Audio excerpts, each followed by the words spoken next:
Divorce. It's a great divorce. Finally, I can get rid of you. I've taken care of you all these years, and I'll be taking the entire retirement allowance. Upon returning home, my husband, Anthony, said these words to me. Divorce? What do you mean by taking the entire retirement allowance? I was about to congratulate him on reaching his retirement day, but his words shocked me to my core. But his tirade didn't stop there. Of course, I'm going to use the retirement allowance however I want. I've finally been freed from the shackles of that tedious government job. Thinking about being free from you makes today a real celebration. What? I was stunned into silence by his selfishness. He continued his harsh words, aiming them at me. You're fired, fired. Housekeeper fired. Get out. I've been supporting you all these years because you couldn't hold a job. Be grateful for that. Here's the divorce papers. I've already signed them. Write your name and get out. Thinking about how many years I had spent with such a man made me feel pathetic. I am Nancy, 62 years old. Due to a chronic illness since childhood, I was unable to have children. I married Anthony, 3 years my senior, when I was 30, and we spent 32 years together. When I was in elementary school, I often had coughing fits that wouldn't stop and caused breathing difficulties. My parents took me to the hospital, and I was diagnosed with bronchial asthma. Treatment started immediately, but the symptoms never fully disappeared. Despite this, my condition wasn't severe, and I was able to graduate from elementary, middle, and high school. After high school, I even got a job as an office worker. My bronchial asthma worsened when I turned 25. Even slight physical exertion caused breathing difficulties, and I couldn't continue working without using an inhaler. The trouble I caused at work led me to resign when I was 28. Although I managed to get disability benefits, my only income came from that, and I had to move back in with my parents. Things took another turn for the worse when my doctor told me that pregnancy could worsen my asthma. I was an only child born to elderly parents. Worried about my future, as I couldn't work or have children, my parents discussed my situation with various relatives. That's when my kind Aunt Betty came up with the idea of introducing me to a man. Nancy, there's a nice man with a government job. What do you think? But I have a chronic illness. I can't work, and I can't have children. That's okay. I told him about your situation, and he still wants to meet you. I highly recommend him. Well, if you say so. Because of my illness, I never considered marriage. However, feeling guilty for worrying my parents and thinking that if there was a man willing to marry me despite my illness, I should at least meet him, I agreed to the introduction. This is Anthony. And this is Nancy. Hi. I'm Anthony. Anthony, introduced by my Aunt Betty, made a quiet and reserved first impression. Nice to meet you. I'm Nancy. Nice to meet you.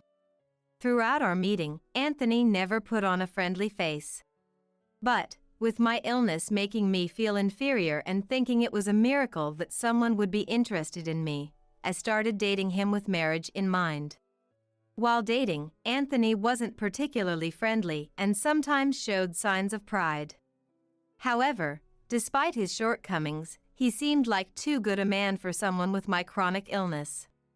Because of that, I married him the year I turned 30. Even after marriage, Anthony never became more affectionate, but I noticed he became talkative after drinking. Most of the time, he just complained about work. Damn it. They always blame everything on me. Sure, I made a mistake, but it wasn't all my fault. Listening to his complaints, I felt he had a tendency to blame others for his mistakes, which probably annoyed his colleagues. Still, he was the one supporting our household. Knowing I couldn't have children, I was grateful he never complained about it. I devoted myself to household chores to make his work life as pleasant as possible. However, as the years went by, he seemed to lose interest in me. Our conversations were mostly about practical matters, and if we did talk, it was me listening to his complaints about work. We never went out together, and I realized he didn't mention the fact that I couldn't have children because he simply didn't like kids. I tried to make up for it by preparing his favorite meals and giving him thoughtful gifts on his birthday and Christmas. I also tried to engage him in conversation, but it never reached his heart. He never gave me gifts or words of appreciation. I often felt like just a housekeeper. Yet, there were no other problems, and he was supporting me. One time, while talking to friends I met at my floral art class, they said their relationships with their husbands were similar. My husband and I hardly talk. But isn't that normal? Same here. We only talk about the kids. Is that so? I don't know much about other families, so I was worried. It's normal. It's not just your family, Nancy. Apart from the friends I met at the floral art class, I had no one else to consult. Hearing about other couples' lives made me realize that marriage might just be like this. Around the time we had been married for 15 years, both my parents passed away in quick succession. With their passing, our connections with relatives diminished significantly. It was around this time that Anthony's behavior started to become strange. Even with our limited conversations, after being married for so long, I understood how he was at work. Anthony, who worked at a government office, wasn't the type to strive for higher positions. He didn't socialize with his colleagues much and left work right on time every day. He was probably quite isolated at work. He started coming home late, claiming it was due to overtime or socializing with his boss. One day, while preparing his suit for dry cleaning, I found a long, light brown hair on the collar. My hair was black, so it couldn't be mine. The suit also smelled of a sweet perfume.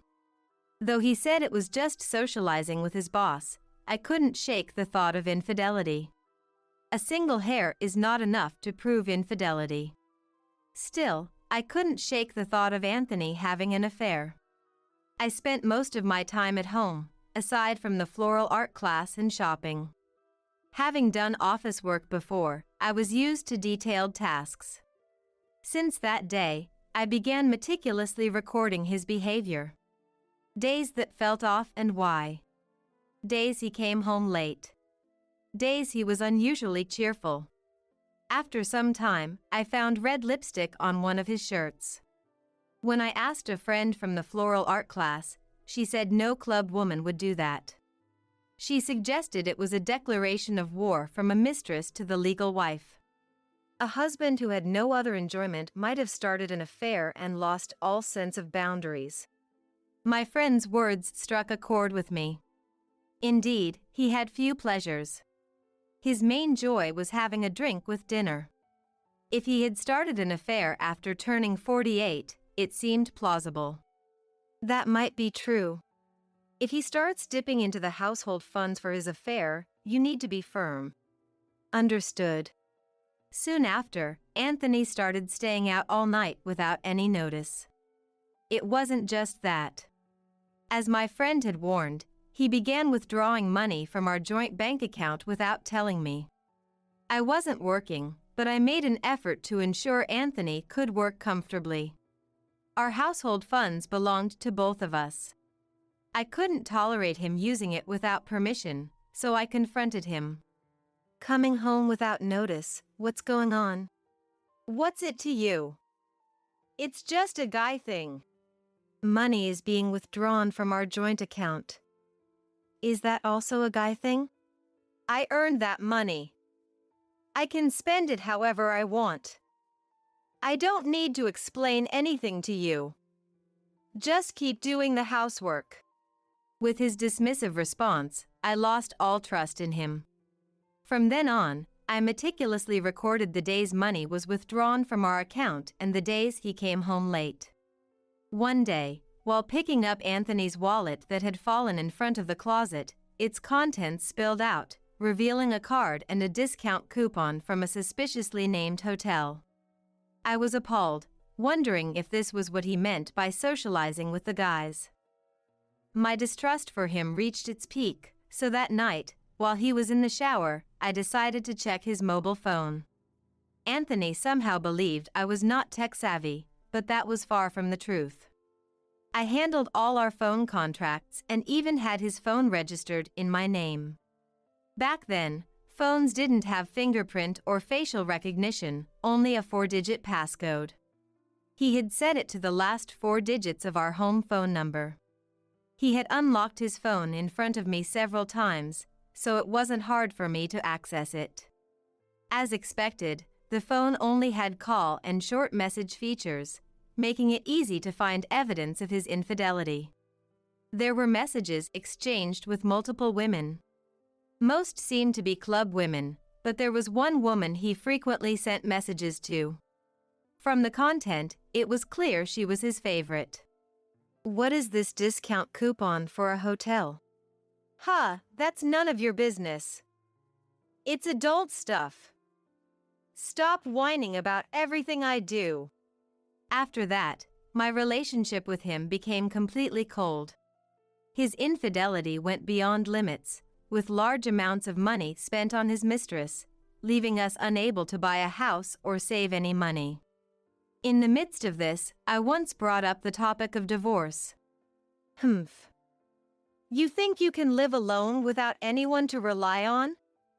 You can't even work. Disability benefits alone won't support you. Just keep being a housekeeper.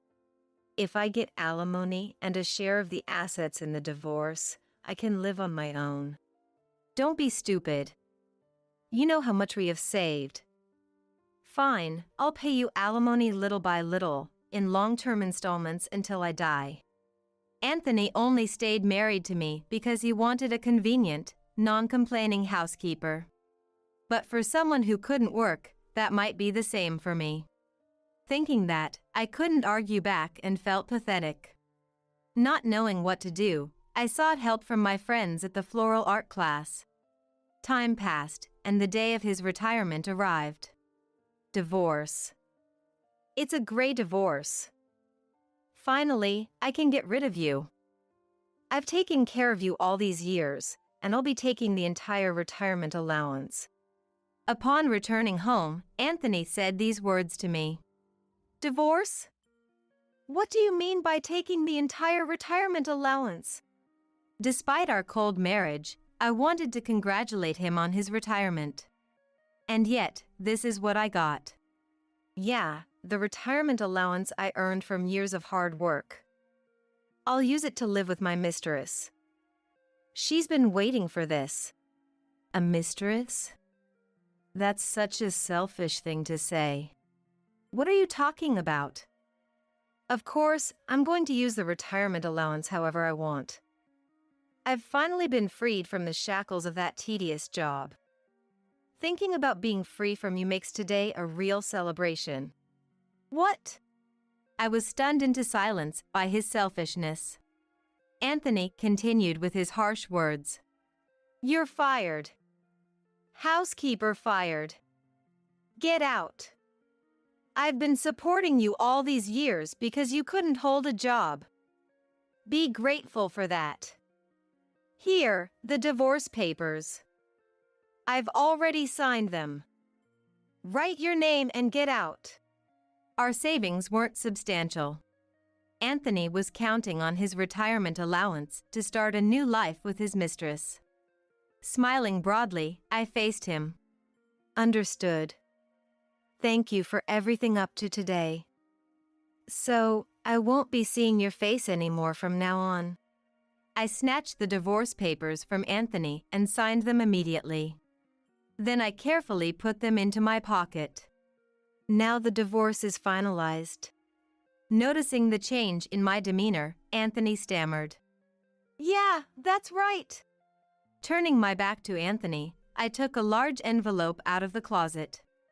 Let's have a look at this. I slammed the envelope onto the table, causing its contents to spill out. Invoices, alimony, what the hell is this amount? It exceeds my retirement allowance. What's going on? On the table was the alimony invoice from the divorce settlement. Seeing the amount, he raised his voice in anger. Rather than me explaining, let the lawyer do it. Lawyer! Ignoring Anthony's shock, I opened the door to the adjacent room. Nice to meet you. I'm from the law firm. There stood a lawyer in a suit, offering his business card. 17 years ago, the day after I first talked about divorce with Anthony, friends from the floral art class came to check on me. From what you've said, if you divorce now, you won't get much money. If possible, wait until your husband retires and take all the retirement allowance. That sounds like a good idea. Your husband doesn't seem to want to leave you immediately. Oh, Nancy, my brother works at a law firm. It's best to involve a lawyer early on, and I can introduce you at a friend's rate. I think I'll ask for your help. When I went to the law firm my friend introduced, they advised me to gather solid evidence of infidelity if I wasn't divorcing immediately to secure a favorable outcome in the future. They also offered comprehensive support for what I couldn't manage on my own. 17 years passed. The total amount he had spent on his mistress was substantial. The total alimony exceeded his retirement allowance. Recently, when I checked his phone, I saw messages with his mistress about telling me about the divorce right after he retired, so I had the lawyer come to my home in advance. The amount he spent on his mistress from household funds was about $1,000 a month, totaling over $200,000 over 17 years. Adding $30,000 for prolonged infidelity, the total exceeds Anthony's retirement allowance. Anthony, clutching the detailed invoice I had slammed down, trembled as the lawyer explained. Wait a minute. There's no proof I spent that much from the household funds. And no proof of a 17-year-long affair. I've been recording all withdrawals from the joint account used for the affair for 17 years. I also have records of communications between Anthony and his mistress. Copies of the evidence are in the envelope. You looked at my phone without permission? It's not your phone. It's my phone that I contracted and lent to you. So it's my phone. This is ridiculous. You probably saw me as a convenient, compliant wife. That's why you didn't care if I found out about your mistress or the money you spent. That was your mistake. I am a person, too. I have feelings. It was the first time I had shown such a strong attitude toward him. He was speechless with surprise. What is this? Rest assured, I'll file the divorce papers first thing tomorrow. Damn it. Pathetically, Anthony spat those words and fled the house. To graduate from my life with him, I immediately moved out the next day and started living alone. With the help of friends from the floral art class, all moving preparations had been made. I also submitted the divorce papers, officially severing ties with him, which made me feel immensely relieved. I changed my phone number and didn't tell him my new address. He had no interest in my social circles, so he didn't know any of my friends' contact details. He wouldn't be able to contact me even if he wanted to. I had no intention of reaching out to him either. However, about a week after submitting the divorce papers, I received a call from the lawyer, who updated me on his situation. According to the lawyer, without his retirement allowance, his mistress left him. She had only been interested in the money he would bring. Even the other women he had been seeing had no interest in being with him. Anthony, with no money, was abandoned by everyone. Like me, he had no one to rely on. He had no close friends or family. His pension was limited due to club debts. Anthony told me about his situation, mixing it with complaints. He wanted to reconcile with you, but I told him it was impossible since the divorce papers were already submitted. There was no way I'd take him back. I didn't care about his struggles. I thanked the lawyer and hung up. I am happy now. My asthma attacks have decreased. It must be because the stress from living with him gone. With disability benefits, Social Security, and alimony, I can live comfortably without luxury. Also, I enjoy working remotely with a computer, reconnected to society after a long time. My friends from the floral art class were happy about my divorce, and we meet more often. My life used to rely on Anthony. But now, I am determined to live my life on my own terms. I never filled out the paperwork for our marriage, and there won't be any division of assets. I'm marrying my 20-year-old employee. Christopher's eyes sparkled as if his prank had been a huge success. Surprised, huh? The truth is, we're not officially married. We're not husband and wife. I never filled out the paperwork. So you have no right to blame me for my affairs. Christopher and I have been living together as a married couple for 3 years. His effervescent smile, the likes of which I've never seen before, makes me uncomfortable. Thank you so much for taking care of my mother. But I don't need you anymore, so let's get a divorce. Oh, no, I mean, let's just end our cohabitation. I can't hide my shock at his confession from the bottom of my heart. You're lying, right? Please tell me this is some kind of joke. I was filled with disbelief. Wait, you don't know anything? The more he laughs, the calmer I become.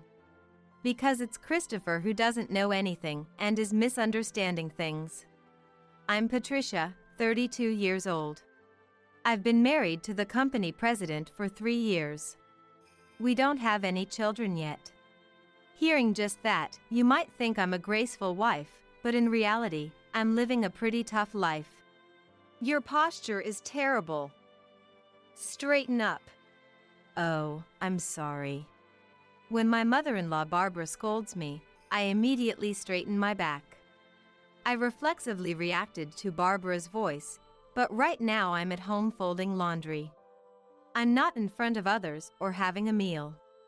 The home I share with Barbara is not a place where I can relax. I met my husband Christopher about 5 years ago at the hospital. It started when Christopher's mother, my current mother-in-law, was hospitalized for a minor stroke. I was working there as a nurse. Barbara is almost completely paralyzed on one side of her body and can't move as she wishes. Despite the hardships of hospital life, she always kept a calm face. She shows respect not only to the doctors but also to us nurses and the cafeteria staff. Even when afflicted by illness, her noble character remained unchanged. Apparently, she's the wife of the president of a well-known company in this area. As expected of a president's wife. I admired her. Then Barbara remembered my name, and we gradually became close.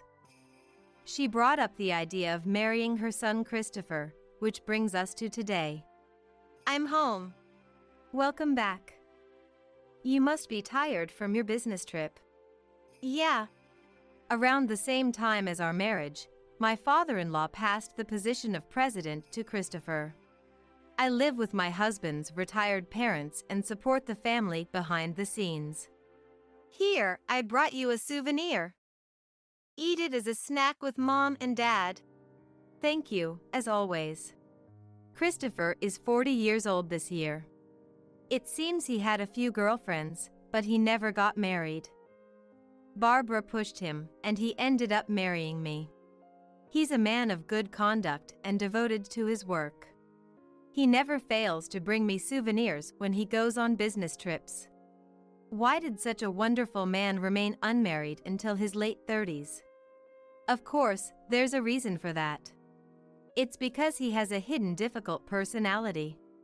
After finishing my work for the day and entering the bedroom, I sat down on the bed. Enveloped by the soft bed, I unintentionally let out a deep sigh. At that moment, Christopher, who should have been sleeping in the bed next to me, turned to face me. What was that just now? Sorry, I'm just a little tired. Why? Why are you tired? The calm demeanor Christopher had shown in the living room earlier was gone, and he questioned me in rapid succession. Hey, answer me. Why are you tired when you don't even work, Patricia? My daily life is pretty tough. I prepare breakfast from 6 a.m. and then we eat. In between, I have to assist Barbara, who has a physical disability. The house has been remodeled to be accessible, so she can live in a wheelchair, but Barbara tries to walk on her own feet as much as possible. If that were all, I might still have some breathing room. But at Barbara's recommendation, I attend cooking classes and etiquette classes. On top of that, I do clerical work at Christopher's company 2 to 3 days a week, so my schedule is packed tight. I don't have time to enjoy spa treatments or afternoon tea like the beautiful president's wife you see in TV dramas. Moreover, Barbara is always watching, so it's impossible to take even a short break on the sofa. Taking care of the house and your mother-in-law is a given as my wife. Those classes are just a hobby, right? If you are a well-mannered person to begin with, you wouldn't need to do them now. Don't tell me you're calling just helping out with the family business work, are you? Christopher laughed in exasperation. When I remained silent, lacking the energy to argue back, Christopher looked satisfied as if he had refuted me. I used to complain to Christopher that it was tough not having time to rest, but I've stopped doing that. There's no point in saying anything, and it only makes me more tired. It's true that every day is hard. But the reason I can continue this life is that I can see the results. Patricia, do you have a moment? Barbara called out to me. I braced myself, thinking I might have made some mistake. The flowers you put in the entrance are so beautiful. They really show your easygoing and kind personality. When I'm praised by the strict Barbara, the joy feels 2 or 3 times greater. At first, I was scolded all the time and often cried at night. Finally, I'm becoming able to behave in a way that's not embarrassing for a president's wife. However, Christopher dislikes doing things together as a married couple. Even for parties where married couples are expected to attend together. It's embarrassing if you come, so you don't have to. He refuses. I think it would be more embarrassing to be seen as a wife who doesn't support her husband, the president, but pretend you caught a cold that day. He ends the discussion with that one line. The story of how we met at the hospital has been slightly distorted, and with my pale skin and slender build, I'm thoroughly perceived as a sickly wife. I've become someone who rarely appears in public. Christopher, who outwardly shows concern for my health in such situations, is a kind, wife-caring husband only on the surface. Behind his smiles, he mocks me, and though he's undoubtedly having an affair, in the midst of my busy days. I've noticed lipstick on his shirts. And not just once or twice. It's probably a blatant provocation from his mistress. It seems even his mistress looks down on me. I carefully hand-wash the lipstick stains on his shirts, but a faint pink color remains. Lipstick? I don't know anything about that. I sometimes go to places with hostesses for business entertainment, so maybe it got on me then. I've confronted him about the lipstick before, but Christopher wasn't fazed at all. The lipstick was on the inside of his shirt, where it couldn't have gotten unless he took his clothes off. Huh? Wait, are you suspecting me of cheating? That's right, I am cheating. So what? Is that bad? Though I was determined not to let him make excuses, Christopher's cheerful and composed demeanor left me speechless. Just kidding. I don't have time for an affair. I'm an extremely busy president, you know. I'm occupied with business trips and entertaining clients. Oh, I have another business trip next week. I feel like I might collapse from overwork. I'm not like you, with too much free time on your hands, imagining strange things. I work so hard to provide you with decent meals, even sacrificing my sleep, and you say such horrible things. But you know what? What if I really were having an affair? You want to get divorced? Even though you're unemployed? I wonder what I hoped to achieve by pursuing Christopher's infidelity. I had expected him to either apologize or get upset. I never thought he'd tease me with a twinkle in his eye. His unexpected reaction stops my thoughts. The word divorce flashes in my mind. But I don't have the time to think deeply or the energy to take action. Just the same hectic days passed by as always. Then one day, I was scolded by Barbara. You are Christopher's wife. Behave in a way that doesn't embarrass you as a wife and a member of this family. She may have noticed my cold attitude towards Christopher. Barbara's words weigh heavily on my already burdened heart. Furthermore, Barbara presented a harsh proposal. Patricia, you need to work more. What? Work. I'm already exhausted. I thought I was doing a perfect job with the housework, but what kind of unreasonable demands will she make now? Work at our company. Not just a few days a week, but more. That's what Barbara said. I unconsciously shouted. Impossible. I can't. For the first time, I saw Barbara's mouth hanging open in surprise. My brain tells me not to say it, but my mouth moves on its own. I've had enough. It's impossible. I can't work any more than this. Your son's wife isn't free labor. I'm not a convenient tool to be used for free. I can't do any more than this without even getting paid, just because I'm your son's wife. My voice cracked halfway through. It's pathetic to cry in front of others as an adult, but I couldn't hold back the overflowing emotions. Actually, I'm being forced to work for free at Christopher's company. Even if I receive a plentiful living allowance, my spirit is just wearing down without being compensated for my labor. Barbara's face, frozen in shock, quickly contorted. And from Barbara's mouth, I hear unexpected facts and plans. In the end, strongly urged by Barbara, I prioritized work.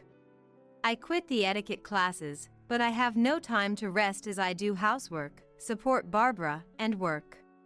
I convinced myself that the busier I am, the better I can forget Christopher's betrayal. But one night, Christopher's ultimate betrayal is revealed. Can you leave now? Suddenly being told this late at night in the bedroom, I lifted my heavy eyelids, already half asleep. Christopher stands with his arms crossed, looking down at my face from above. Why? I'm already sleeping. If you don't like sharing a bedroom, you sleep in the guest room tonight, Christopher. It's a stupid prank to deliberately wake me up and try to kick me out. Christopher is grinning as if he's plotting something. He's probably been drinking. That's why he's become bold and is picking a fight. Huh? Don't get the wrong idea. I want you to leave this house, not just this room. I rub my eyes and tilt my head. Christopher raises his chin and smiles, looking pleased. For now, get up. You're not allowed to be here anymore. Get out right now. We're getting divorced. Oh, wait. Maybe I won't divorce you after all. He's saying strange things. Maybe because I'm still half asleep, I can't understand the meaning. Why a sudden divorce? Huh? Did you get serious with your affair partner? It feels like I'm dreaming. Since Christopher was laughing, I wasn't scared of him and I couldn't help but to ask him straight. After I spoke, it crossed my mind that Christopher might get angry, but unexpectedly, he opened his eyes wide and burst out laughing. He was laughing so hard, clapping his hands and holding his stomach. You're misunderstanding. You have no right to accuse me of cheating. You're making one big mistake. Didn't you know about that? Of course you wouldn't. Just when I thought he was suddenly provoking me, the next moment, he made a shocking revelation. I'm marrying a 20-year-old employee. I never filled out our paperwork for marriage, so there's no property division. Still unable to stop laughing, Christopher proudly dropped a huge bombshell on me, his shoulders shaking. What? I was stunned and at a loss for words. You didn't know, right? Believe it or not, we're not married. We're not husband and wife. The truth is, I never filed for a marriage license. That's why you have no right to blame me for cheating. Patricia, your mouth is hanging open. You look stupid. Oh well, I guess it can't be helped. It's shocking to be told we're not married, isn't it? Christopher's eyes sparkled as if his prank had succeeded. We had been living together as husband and wife for 3 years. I had just been told that these entire 3 years were a lie. Remember when we got married? On our anniversary, I surprised you by presenting the marriage certificate. Well, that was a lie. I never filed it. So, Patricia, you're not a wife, just a live-in partner. Christopher had a bubbly smile I'd never seen before. I couldn't tell if he was happy because he could marry a young girl or if he was enjoying tormenting me. Either way, it was an unpleasant smile. Thank you so much for taking care of Mom. Thanks to your support with her rehabilitation, Mom is now able to manage her daily life to some extent. I appreciate it. Well, since I don't need you anymore, let's divorce. Oh no, my bad. Let's end our cohabitation, please. It's not a divorce, so there's no hassle of alimony or property division. It would be great if you could leave soon. Christopher wiped the corners of his eyes, laughing so hard that tears were welling up. The more he laughed, the calmer I became. Because it was Christopher who knew nothing and was misunderstanding. Wow, you don't know anything, do you? Christopher still didn't drop his mocking laugh. I was truly shocked to hear his confession. You're lying, right? Please tell me this is some kind of joke. We're not married? There's no way. I held my head in disbelief. I know it's hard to believe, but I never had any romantic feelings for you from the start, so I had no intention of marrying you. But I needed someone to take care of Mom, and I was at a good age, so I figured I could keep you by my side as a wife temporarily. I can't believe this. Yes. It's unbelievable, right? But I'm tired of laughing, so accept the reality. It seemed Christopher's laughter had settled down too. He must have been satisfied after thoroughly insulting me. No, I still can't believe this.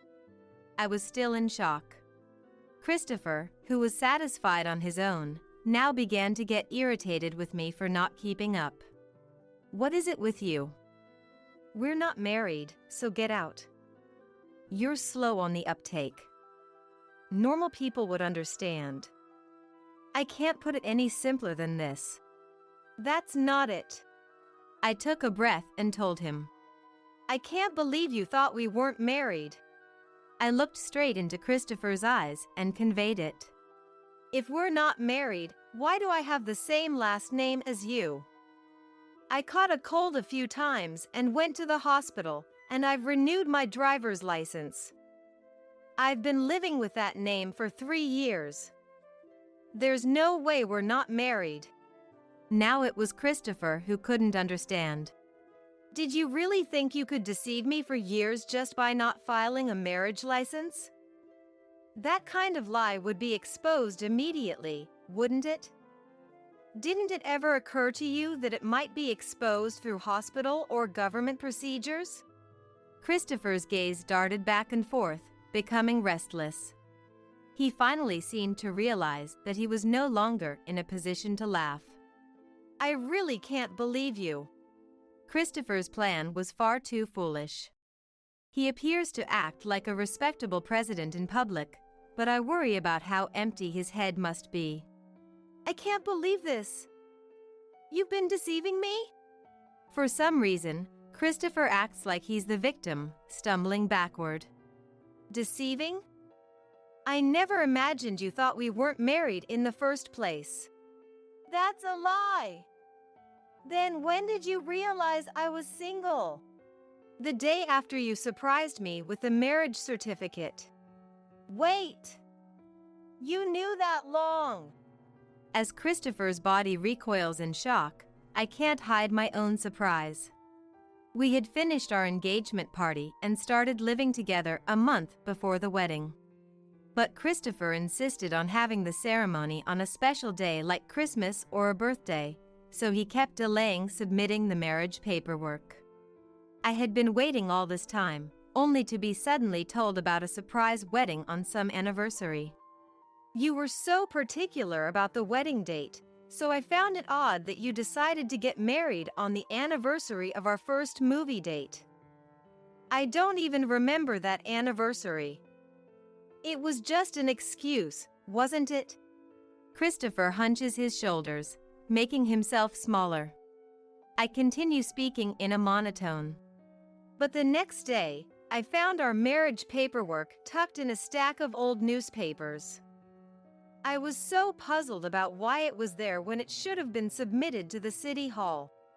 Just as Christopher tilts his head in feigned confusion, the bedroom door swings open. I instinctively straighten my posture. There stands Barbara. That's right. I was the one who found that unsubmitted paperwork. I was baffled by such an oversight.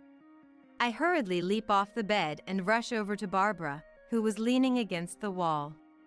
As I lend her my arm, Barbara fixes her sharp gaze on Christopher. Dismayed by your carelessness, Patricia and I went to submit that paperwork ourselves. To think you intentionally didn't submit it. How dishonest of you! Scolded by Barbara, Christopher's demeanor takes a complete turn. He suddenly prostrates himself on the floor, shouting apologies at the top of his lungs. I'm sorry. It's not like that.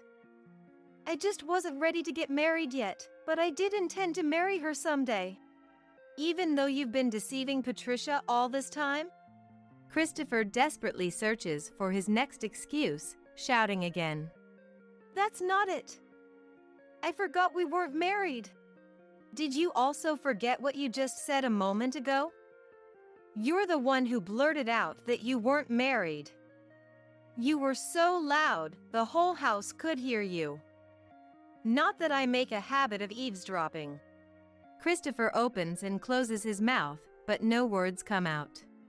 He probably envisioned kicking me out so he could happily marry his young, pretty mistress. And his parents would welcome such a bride with open arms. That must have been the blissful plan he had in mind. Too bad. He can't get rid of me that easily, and Barbara is furious with him. His dismay is plain as day. Philanderers tend to get carried away in their own heads, unable to accurately predict other people's reactions. Your excuses only make you look pathetic. What you first spat at Patricia must be how you really feel, right? Mom, I'm sorry. Barbara lowers herself and grabs Christopher's head in a vice-like grip. Forcing his face upward, Christopher's lips tremble. Don't you think you're apologizing to the wrong person? Huh? As Barbara loosens her hold, Christopher crumples back onto the floor like a puppet with its strings cut. If you want to marry your mistress, then sincerely apologize to Patricia and file for divorce properly. You're the one who'll pay alimony. And don't forget about dividing the assets. Christopher's ragged breathing fills the air. Patricia, my bad. With his face still buried in the floor, Christopher chokes out an apology. It doesn't sound heartfelt in the slightest. Mom. You're my mom, aren't you? Don't side with someone else over me. The next instant, a crisp smack rings out. Barbara had slapped the back of Christopher's head. As he raises his face in shock, Barbara's palm comes swinging down again. Without any hesitation, Barbara slapped Christopher's cheek this time. The usually gentle Barbara contorted her face like a demon as she struck Christopher. It was Christopher who was hit repeatedly, yet my body was the one trembling. Mom, why are you hitting me? Who are you calling an outsider? Patricia is your wife. My daughter.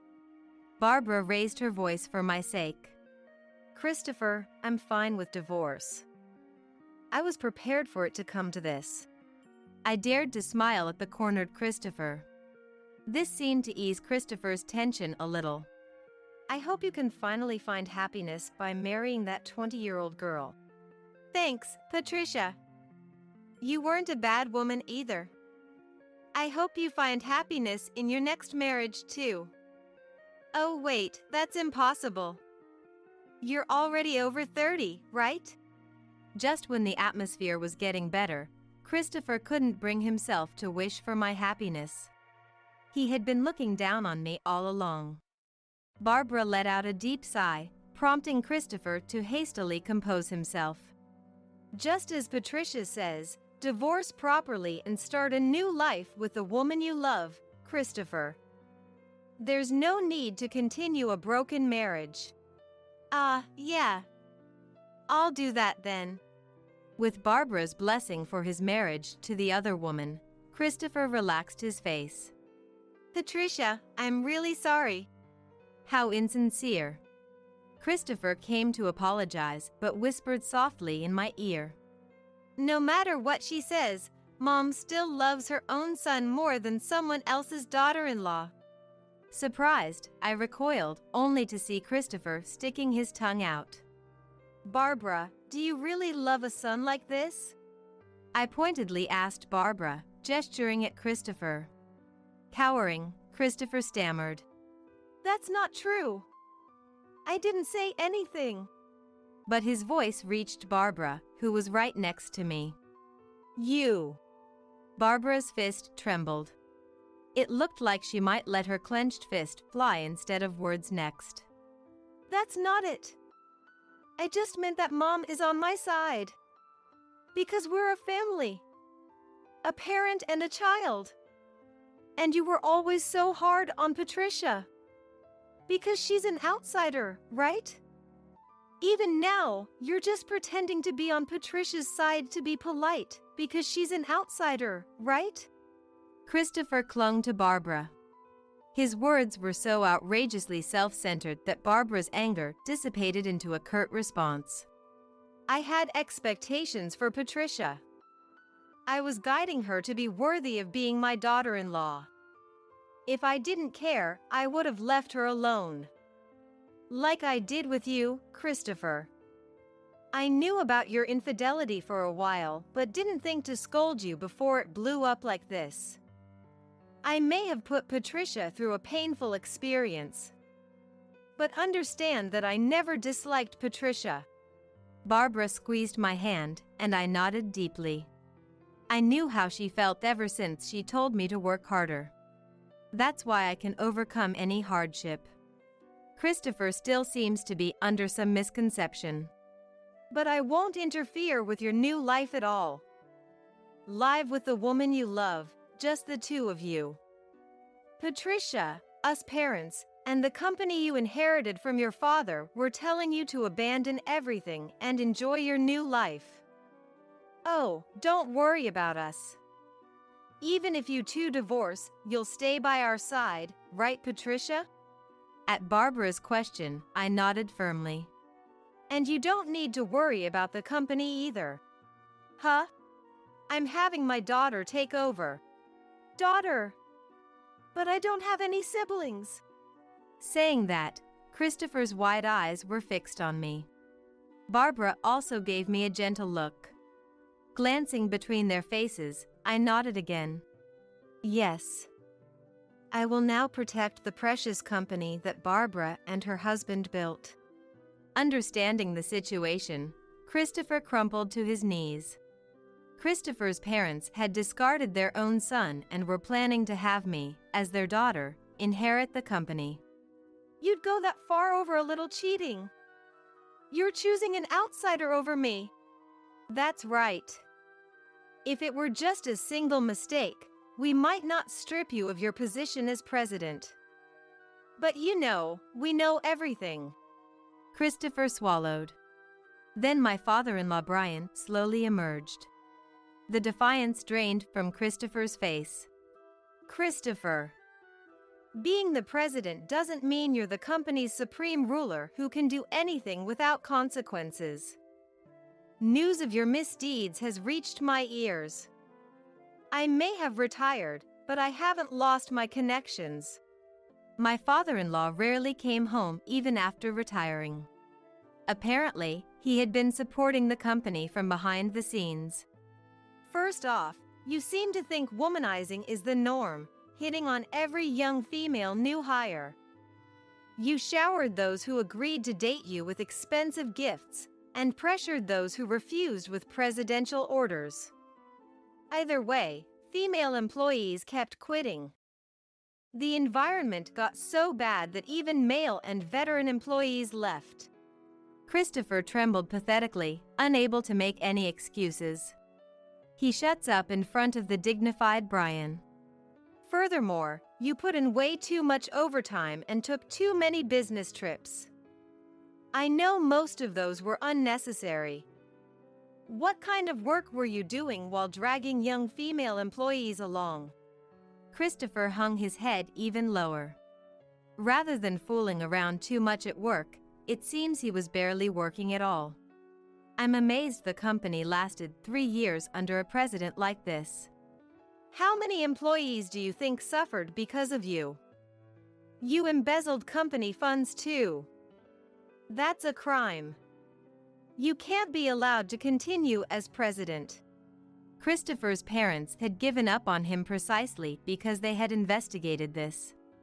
And they asked me, who had diligently devoted myself to the family, to become the new president. Christopher had lost his parents, his absolute allies. He thought he stood above a crowd of employees, only to suddenly fall from grace. Christopher is the one who needs to leave this house. He slowly sat up, blankly staring at the night sky above. Brian grabbed Christopher's arm and mercilessly tossed him out into the pitch-black darkness. After that, Christopher and I successfully divorced, and he paid me the compensation I deserved. Of course, we also fairly divided our assets. Furthermore, Brian made Christopher return the wages he had embezzled from me. My work was not for free, after all. The company's money is my money, isn't it? Surprisingly, he had little savings, and after repaying the embezzled funds, Christopher only had a few $1,000s left. So, he selfishly demanded a share of the company's money too. What kind of thinking is that? The company's money is not your money. But I didn't get any severance pay. Isn't it awful to suddenly be fired as the president without any severance? He doesn't seem to understand the gravity of his crimes, but he'll learn the hard way soon enough. What you did was embezzlement. It's a crime. It's only a matter of time before you get arrested. Did you really think there would be no punishment after flagrantly embezzling on such a large scale? What? Really? Having lost his title as president and with no money, 40-year-old Christopher was quickly dumped by his 20-year-old mistress. Christopher's head was indeed empty. He tried to find a new job, but after experiencing life as a king, becoming a regular employee felt humiliating. But he didn't want to get caught by the police. I could sense Christopher's desperation. I want another chance. I want to be the president again. Let's make up. I won't fail this time. I just want a chance. Then apply normally. If it's meant to be, maybe you'll get hired as a new employee. No way, it's me, remember? The former president? At the very least, I should be an executive or something, right? Too bad, but I take back what I said. If he does formally apply, I'll use my authority as president to ensure he doesn't get hired. In the end, Christopher was arrested before he could even start job hunting. The embezzlement alone may have resulted in just a fine. However, Christopher took thoughtless actions. Patricia, you're the only one I have left. Please help me. One day, I answered a call from an unknown number, and it was Christopher. His hushed voice sounded withered and desperate. At this rate, I'm going to be thrown in prison. Hide me. And tell the police I didn't embezzle anything. Apparently, when he was about to be arrested, he tackled a police officer with all his might and ran away. Where are you now? The small park near my house? Got it. I'll come right away, so wait there. In a sense, he had attempted marriage fraud with me, committed adultery, embezzled funds, and now fled from the police. He was likely acting on impulse without thinking deeply. It made me wonder how such a son was born to his wise parents. Patricia, thank you. Everyone abandoned me after I stopped being the president, but you're different. I finally realized it. I love you, Patricia, who loves me. In fact, I had just received a call from the police saying Christopher had escaped. One of the officers hit his lower back and was taken to the hospital. I had no obligation to hide Christopher. Cooperating with the police was my only choice. I'll be hiding in the park waiting for you to come. It wouldn't be me going to Christopher, but the police. When I opened the window on the second-floor balcony, I thought I heard a man's scream coming from somewhere far away. Christopher's stalking was resolved, and I devoted myself to my work as president. I had intended to shoulder the heavy pressure alone, but I realized it wasn't something a president should bear by themselves. I am supported by my employees. I didn't want to make the mistake of thinking the president was superior like Christopher did and treat the company as my personal property, so I strived for open communication. Thank you for taking over the company. I feel at ease with you, Patricia. I appreciate your hard work, but remember to prioritize your personal life too, okay? Don't worry about Christopher or us, and if you meet a wonderful person, get married. After the divorce, Christopher's parents adopted me, cherishing me as their daughter rather than their son's wife. I'm not thinking about marriage. I mean, I'm already in my mid-30s. Did you imagine becoming the president in your 30s? No way. That was completely unexpected. Then you can't say marriage is impossible either. It's your life. Live it joyfully. Barbara's face was etched with deep wrinkles as she smiled warmly. Really? Being late because you were helping a pregnant woman on the side of the road is such a cliché excuse. Are you kidding me? On the day of my son's wedding, I made a terrible mistake. In my desperation to get a pregnant woman in labor into my car and to the hospital, I completely forgot about my son's wedding. Stella, who was supposed to become my son's wife, was furious, breathing heavily in a way I'd never seen before, her facial muscles trembling with anger. This was entirely my fault. I need to apologize sincerely. Relatives are walking towards the reception venue. The sound of stones hitting the ground echoes in my ears. Stella looks at my dress, pointing at various spots with a puzzled expression. It's because when I helped the pregnant woman, her water broke and stained my dress. Unbelievable. How can you show up looking so dirty? And the smell. Are you happy ruining my wedding? I'm so sorry, Stella. I'll get changed right away and try to make it to the reception in time. I don't care if it's true or not, but putting others first like this is unacceptable. You're a failure as a parent. Please leave immediately without showing your face to Joseph. Stella, in her dress, removed a hair ornament she was wearing and threw it at me. The hair ornament must have been light and landed at my feet. If it were me, I'd come here no matter if someone had collapsed in the middle of the road or if there was a car accident. Today is that important of a day. Her anger didn't subside, and she grabbed stones from the ground and threw them at my face with all her might. Ouch, Stella, stop. I shield my face and get into my car. After hitting the car's windshield hard. Go home, Stella yelled. I gripped the steering wheel. It seems I won't be able to attend my son's wedding, and my relationship with Stella is completely broken. But, if my son Joseph can be happy, then this is for the best. It's all my fault today. I should just go home. Just as I was thinking this, there was a small knock on the passenger side window. It was a very unexpected person. My name is Scarlett. I lost my husband in a traffic accident when I was young and raised my son Joseph on my own. After graduating from college, Joseph got a job at a major electronics manufacturer. Finally, standing on his own 2 feet, he is now dating a woman he met at a party. The fact that my son became independent made me let my guard down, and the pain in my body I had been ignoring until now has started to stand out recently. I quit my job as a nurse, which I had been doing for a long time, and am unemployed now.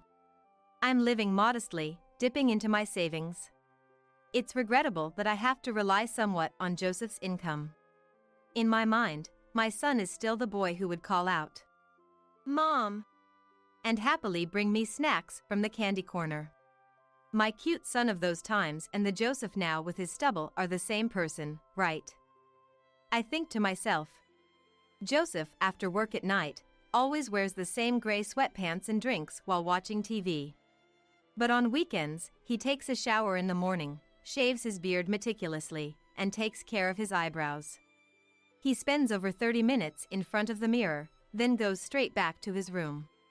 After changing into a neat appearance, he comes out satisfied, takes out coffee from the fridge, and pours it into a cup. Going out today? A date? It's not really a date. I'm thinking of taking a walk along the river with her. After drinking the coffee heartily enough that I can hear it going down his throat, he brushes his teeth and then hurries off to meet his girlfriend. I take the newspaper out of the mailbox, pull out today's flyers, and put on my glasses. Now, which supermarket has the best deals today? Ever since I got married, it has been my daily routine to check the flyers like this every morning. Meat from this supermarket, vegetables from that one. After marking some flyers with a red pen, I suddenly tilt my head. Dressing up just for a walk. Does she really enjoy that? Joseph never wastes money unnecessarily, perhaps because I always nag him about saving money. As a child, he showed no interest in toys or video games, instead drawing on the back of newspaper flyers every day. Even his pencils and paints were hand-me-downs from a neighbor. Yet, Joseph never complained and seemed happy drawing every day. That day, I was cleaning from the morning, and by mid-afternoon, the doorbell rang. Who could it be? I wondered, opening the door to find Joseph standing there. What is it? Why did you ring the doorbell? Mom. There's someone I want you to meet. With a slightly embarrassed expression, Joseph introduced a young woman wearing a white dress standing behind him. Her slender, delicate arms suited the white dress perfectly. Despite it being the middle of winter, the woman, dressed in just a thin dress and a lace shawl, looked as beautiful as a fairy. Hello. My name is Stella. I'm dating Joseph. It's nice to meet you. The woman who introduced herself as Stella greeted me with a clear voice and a lovely smile. Joseph then said to Stella, "Please, come in," and led her to the living room. As I was looking for some snacks to serve them, Joseph came into the kitchen, so I playfully tapped his head. "If you were going to bring someone, you should have told me. I'm completely unprepared when you just show up like this." "Eh? Oh, sorry. Stella didn't want to tell you about coming over because she wanted to see our home as it is." "As it is, huh? I'm relieved I cleaned up in the morning." As we talked a bit, Joseph, with a serious look, told me he was considering marrying Stella. Joseph is over 30 now, and I had been bracing myself for a day like this to come. Still, the thought that the days of just mom and son might be coming to an end. It makes my heart ache a bit. Suddenly, Joseph's mobile phone rang, and he excused himself saying, "Sorry. It's a call from work," and left the room. Left alone with Stella, we chatted about trivial things until Stella pointed at a painting of the sea on the wall drawn by Joseph. "Is that one drawn by Joseph?" "Yes, it is. It's a bit see-through on the back because it's drawn on the back of a flyer, but it's a nice painting, isn't it?" Stella stood up to take a closer look at the painting Joseph had made. A blue sea and a blue sky. Nothing else, just an expanse of sea painted entirely with blue paint. The blue sea spread out with just blue, and in the blue sky, 2 small clouds floated. Joseph and I went to the beach for a swim just once when he was a child. I explained to Stella that this was a painting of the sea from that time. After silently staring at the painting for a while, Stella sat down quietly in front of me and said, "This painting is very sad." "Eh? Really? Oh, I always thought it was a happy painting of us playing at the beach." "Is that so? Normally, if you go to the beach, wouldn't you draw yourself swimming?" Stella said this to me as if making a clear statement. In this painting of the sea, there is only the blue sky and the blue sea. She declared that surely there were no happy memories of the beach, just a record of the first time seeing the sea captured in the painting. And on a flyer, no less. She criticized me for not even providing proper drawing paper, despite his talent for painting. "Joseph is a wonderful person. You should have given him a richer life. He has talent in his painting, and you are surely the one who crushed it." "That's not. Joseph never said he wanted to study painting seriously. I thought it was just a hobby. Surely he understood from a young age that the household was poor. Being raised in a single-parent home must have been hard for Joseph." Stella took out a clean white handkerchief from her bag and pressed it against her slightly moist eyes. Until Joseph returned from his call, Stella explained how Joseph has always been frugal. Listening to her, I was filled with remorse from the bottom of my heart. I was a saver, and I had instilled that in Joseph. Having been like this since childhood, perhaps Joseph, even as an adult, naturally practices it and is called a saver by everyone. Maybe Joseph had been complaining to Stella about not being able to afford luxuries as a child. Perhaps I was indeed a terrible mom, as Stella said. Joseph came back after finishing his call. Stella, as if forgetting all our previous conversation, asked if there was an old album of Joseph's childhood or something. While looking through the nostalgic old albums, Joseph and Stella talked happily about what photos to use for their wedding. Stella seems not to have a job and lives at her parents' house, helping with household chores. Thrifty Joseph and Stella, who lives with her parents, seem to make an effort not to spend money, often walking in the neighborhood park. Looking at photos of Joseph when he was young in the album. "We walked here the other day," she says with a gentle smile, truly angelic. A whole year was about to pass since our first meeting. Joseph and Stella continued to date smoothly, and from what I've heard, they got along well without any major arguments. Sometimes when they came to visit, Stella would look at the painting of the sea on the wall and murmur sadly, "Poor thing." So one day, I took it down from the wall and hid it in a corner of a shelf. I wanted to avoid anything that might worsen Stella's impression of me.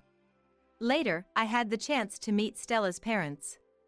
Stella's parents seemed kind and gentle, impressed by how I had raised my son alone after losing my husband at a young age.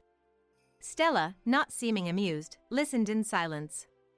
Even now, with the wedding imminent, a heavy atmosphere lingered between me and her. Then came the wedding day. The weather forecast promised clear skies all day. Blessed with fantastic weather, it was warm and pleasant despite being midwinter, with no wind. I managed to dress myself in a gown borrowed from a relative and wore sneakers to drive to the venue. I left home with more than an hour to spare. On the way, I stopped at a grocery store to buy a drink and noticed a woman crouched in a corner of the parking lot. I thought she was just sitting, but I could faintly hear moaning, so I approached. "Are you okay?" The woman sitting didn't respond to my voice. Instead, she was breathing heavily, desperately gripping the hem of her dress. I realized she was pregnant, and that she had just gone into labor. I was a nurse once, so I've seen this situation many times. In as calm a voice as I could muster, I smiled and said, "Can you get into my car? I'll take you to the hospital." The pregnant woman looked surprised, but then told me her regular doctor was at the city hospital. After laying her in the back seat, it seemed her water had broken, as amniotic fluid dripped down her thighs. I rushed back into the grocery store to buy a towel and wrapped it around her waist. After calling the hospital to inform them of her condition, I started driving.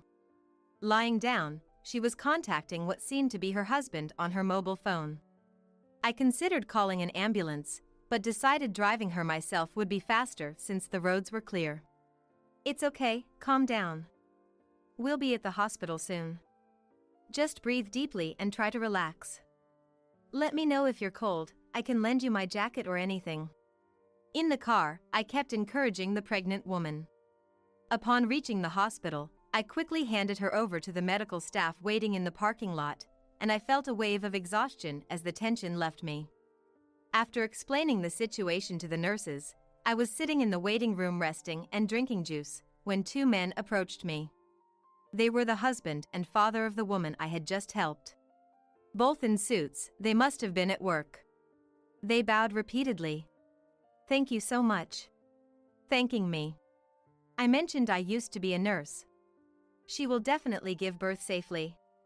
And smiled. Then I noticed something. The father, an elderly man, was dressed in formal attire. Seeing him, I snapped back to reality and remembered. Right, I must hurry to the venue or I'll be terribly late. Cutting short their words of thanks, I said, "Sorry, I have to be somewhere," and quickly returned to my car to rush to the venue. Despite my haste, I arrived significantly late. The group photos were already done, and they were about to move to the reception. Then, I saw Stella in her wedding dress. Her face, peeking out from the pure white dress, was even more beautiful than usual, taking my breath away. Escorted by the staff, she walked step by step, like a lily flower in bloom.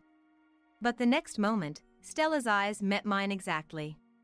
Then, ignoring the staff, she ran towards me with a face filled with anger. "I'm sorry, you see. On my way here, I came across a pregnant woman who had just started labor." "What? Helping a pregnant woman on the side of the road is such a cliché excuse.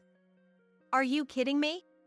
I desperately tried to think of an excuse to prove it wasn't a lie, but couldn't come up with anything. I explained that I was so focused on getting the pregnant woman into my car and to the hospital that I completely forgot about the ceremony. Stella was angry, breathing heavily in a way I've never seen before, her facial muscles trembling. It was as if she was about to physically attack me, and I apologized earnestly. This was entirely my fault. I sincerely needed to apologize. Thinking about how Joseph would have been looked down upon by the attendees for having his parents' seat empty hurt me. Stella pointed at various spots on the dress I was wearing, her face forming a puzzled expression. It was because the fluid had stained my dress when I was assisting the woman whose water had broken. Unbelievable. How can you show up in such a dirty state? And the smell. This is too much. Are you happy ruining my wedding? I'm so sorry, Stella. I'll get changed right away and try to make it at least to the reception in time. I don't know if it's true or not, but putting others first like this is unacceptable. You're a failure as a parent. Please leave immediately without seeing Joseph. Stella slowly removed a hair ornament she was wearing and threw it at me. The hair ornament must have been light and landed at my feet. Her anger didn't seem to subside, as she grabbed stones from the ground and threw them at my face with all her might. Ouch, Stella, stop! If it were me, no matter if someone had collapsed on the road or there was a traffic accident, I would come here. Today is that important of a day. Despite Stella's words, calling an ambulance would have been slower than me driving her. Yet, I didn't have time to make such excuses as Stella kept throwing stones at me. I shielded my face and got into my car. After Stella hit the car's windshield hard, she yelled, "Go home!" I gripped the steering wheel. It seemed I wouldn't be able to attend my son's wedding, and my relationship with Stella was completely broken. But if it meant Joseph could be happy, then it was worth it. It was all my fault today. I was thinking of just going home. Just then, there was a small knock on the passenger side window. I stiffened and looked in that direction. The father of the pregnant woman I had taken to the hospital was looking at me with a refreshing smile. Huh? I just saw you at. As I opened the window halfway, the elderly man smiled even more warmly at me. I'm sorry I couldn't thank you properly before. My name is Anderson. I got out of the car, glancing at Stella still furious nearby, and bowed slightly before Mr. Anderson. The man who introduced himself as Anderson handed me a business card from a neat jacket. It bore the name of the company where Joseph worked, and seeing his title, I involuntarily covered my mouth. CEO. Are you the president of the company where Joseph works? Anderson smiled broadly and nodded. I had heard that Joseph's boss was coming, but I never imagined it would be the president himself. I admired Joseph's boldness for inviting him, but this wasn't the time for that. I'm embarrassed you had to see such a scene. As I apologized to Mr. Anderson, he shook his head and looked towards Stella. I was on my way to the ceremony when I got a call that my pregnant daughter had gone into labor and was taken to the hospital. I'm sorry for being late, Ms. Bride. No. If there was such a situation, being late is understandable. Is that so? I'm sorry, but your voice was a bit loud and it reached me. She is a savior to my daughter. I truly regret that her kindness caused you inconvenience. But Mr. Anderson continued that he was more angry than sorry. Mr. Anderson said with a stern expression and tone that I had helped his daughter, who couldn't even call for help because she was in labor. That even the hospital was impressed with how quickly I acted, saying that calling an ambulance wouldn't have been fast enough and could have been dangerous. And that he couldn't forgive anyone who would insult a person who had saved someone dear to him. Stella's face turned pale, and she was speechless. Soon, perhaps worried that the bride had not arrived yet, Joseph hurried over. Upon noticing Mr. Anderson, he immediately bowed deeply. Before I could explain the situation, Mr. Anderson, with a smile, stopped me and explained everything to Joseph. His account was much more exaggerated and kinder than anything I could have said. He described how a brave and wonderful woman had helped a pregnant woman, leading to her late arrival at the important ceremony, and how Stella, failing to understand, had thrown stones at me. Indeed, as befits the president of a large company, his explanation was very skillful. Joseph, who had been listening intently, was visibly shocked. Sensing the tense atmosphere, Stella's parents approached with concerned looks on their faces. Worried this might turn into a condemnation of Stella and ruin the wedding. I apologized to Mr. Anderson and to Stella as well. I'm sorry. I'm really sorry. It's all my fault for not coming to the venue right away. Yes, that's right. Normally, wouldn't you change at the venue? Why did you come from home already dressed? Because I was told that using the dressing room at the venue would cost extra. I involuntarily shrank. Indeed, she was right. I could have sent the dress to the venue and changed there, using a dressing room. But I hesitated because of the extra costs for sending the dress and using the changing room. I had heard that the wedding expenses were carefully saved up by Joseph and Stella themselves. I didn't want to inflate the costs just because of me. Thinking so turned out to be a mistake. Poor Joseph, having to live with such a poor mom. How sad for him. How much more do you plan to make him suffer? My vision went white, and I placed a hand on my forehead and looked up at the sky. What a blue sky. What a perfect wedding it could have been, had I not been late. As I nearly collapsed, a large hand supported me from behind. Joseph firmly gripped my shoulder, staring at Stella. His eyes were not those of the kind son I knew, but rather cold. Mom was very good at saving money, making sacrifices so that I could attend university without needing student loans. I'm very grateful. Joseph. It's true we were poor, but Mom always put me first, raising me with lots of love. You have no right to say she made me suffer. I had always regretted making Joseph live a modest life since meeting Stella. Not being able to buy him the games he wanted, nor taking him to amusement parks. I thought maybe he resented having a forced saving mentality due to our poverty, not being able to say I want this, or I want to go somewhere. That's how I thought about Joseph. I'm sorry, Stella. But after you've insulted Mom like this, I can't imagine a life with you anymore. Let's call off the engagement. What? Don't be ridiculous. Don't be such a mama's boy. Stella's expression snapped with Joseph's unexpected declaration of calling off the engagement. Once as beautiful as a white fairy, her skin turned bright red, and mascara ran down from her tears, looking witch-like. As she cried and screamed like a demon, no one knew how to react, watching from a distance. Joseph spoke to her quietly, though his words likely didn't reach her ears. Still, he spoke in a calm, gentle voice. Disregarding savings and mocking poverty is prejudice. Saving is necessary for the future. Instead of ridiculing it, I wished we could respect each other and acknowledge diversity. I looked at Joseph's profile, which looked lonely. I thought he must still love her.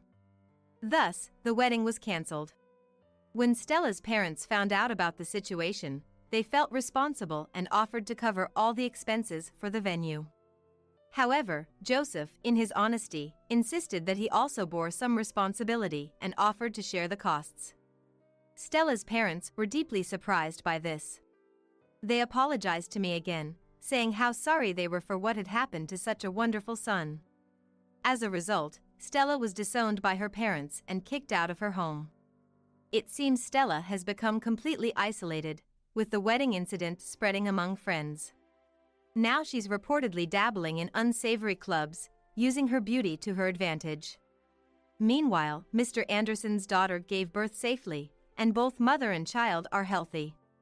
Hearing this news through Joseph filled me with joy. On a sunny Sunday, as I started cleaning the room, I found the painting of the blue sky and sea tucked away in a corner. It was the painting by Joseph that Stella had called pitiful. Pausing my cleaning, I stared at it for a while until Joseph, just woken up and in his usual worn-out clothes, came out to get coffee from the fridge. "What are you looking at?" "This painting you made when you were little. It used to hang on the wall, remember?" "Ah, that one." Joseph took a sip of his coffee, his expression unnaturally stiff. "Stella said it's pitiful that this painting is on the back of a flyer, implying you were poor." At my words, Joseph snorted with laughter. "It's not like I didn't have paper to draw on. And I didn't draw on the back of flyers because we were saving money or anything." "What? Really?" "Yeah. You always looked so closely at the sale flyers, right? I figured if I drew on the back of that day's flyer, you'd definitely see my painting." I was so surprised that I gaped at him. Then, suddenly filled with amusement, I burst out laughing. Joseph, caught by my laughter, joined in, and our home was enveloped in joy.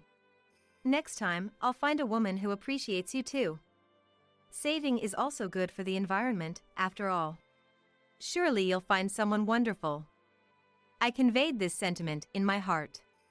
I'll continue to support Joseph from the shadows.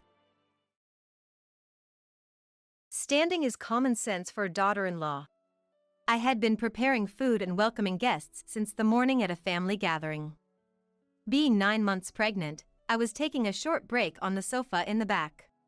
When my mother-in-law, Susan, found me sitting, her expression changed drastically as she approached me and snapped those words. "Susan, I'm sorry. I'm just having some discomfort in my stomach."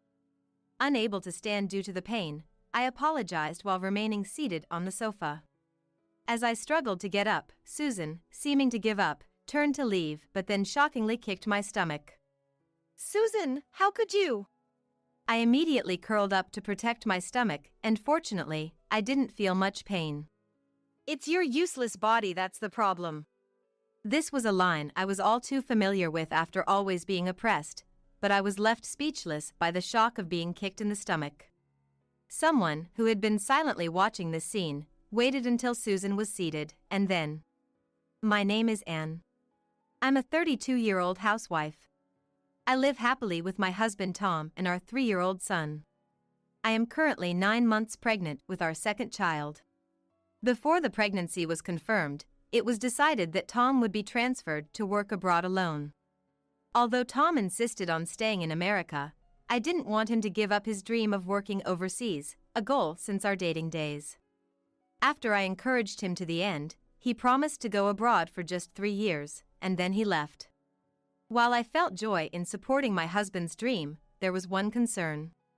The insidious harassment from Susan and Mike, my father-in-law. While Tom was around, they adored us, but in his absence, they subjected me to daily verbal abuse. Since Susan and Mike were kind in front of Tom, I always tried to bring him along. But for the next 3 years, I'll have to endure their malicious harassment alone, which is disheartening. However, I couldn't discuss it with Tom, knowing it would only add to his worries and considering Susan's feelings towards her son.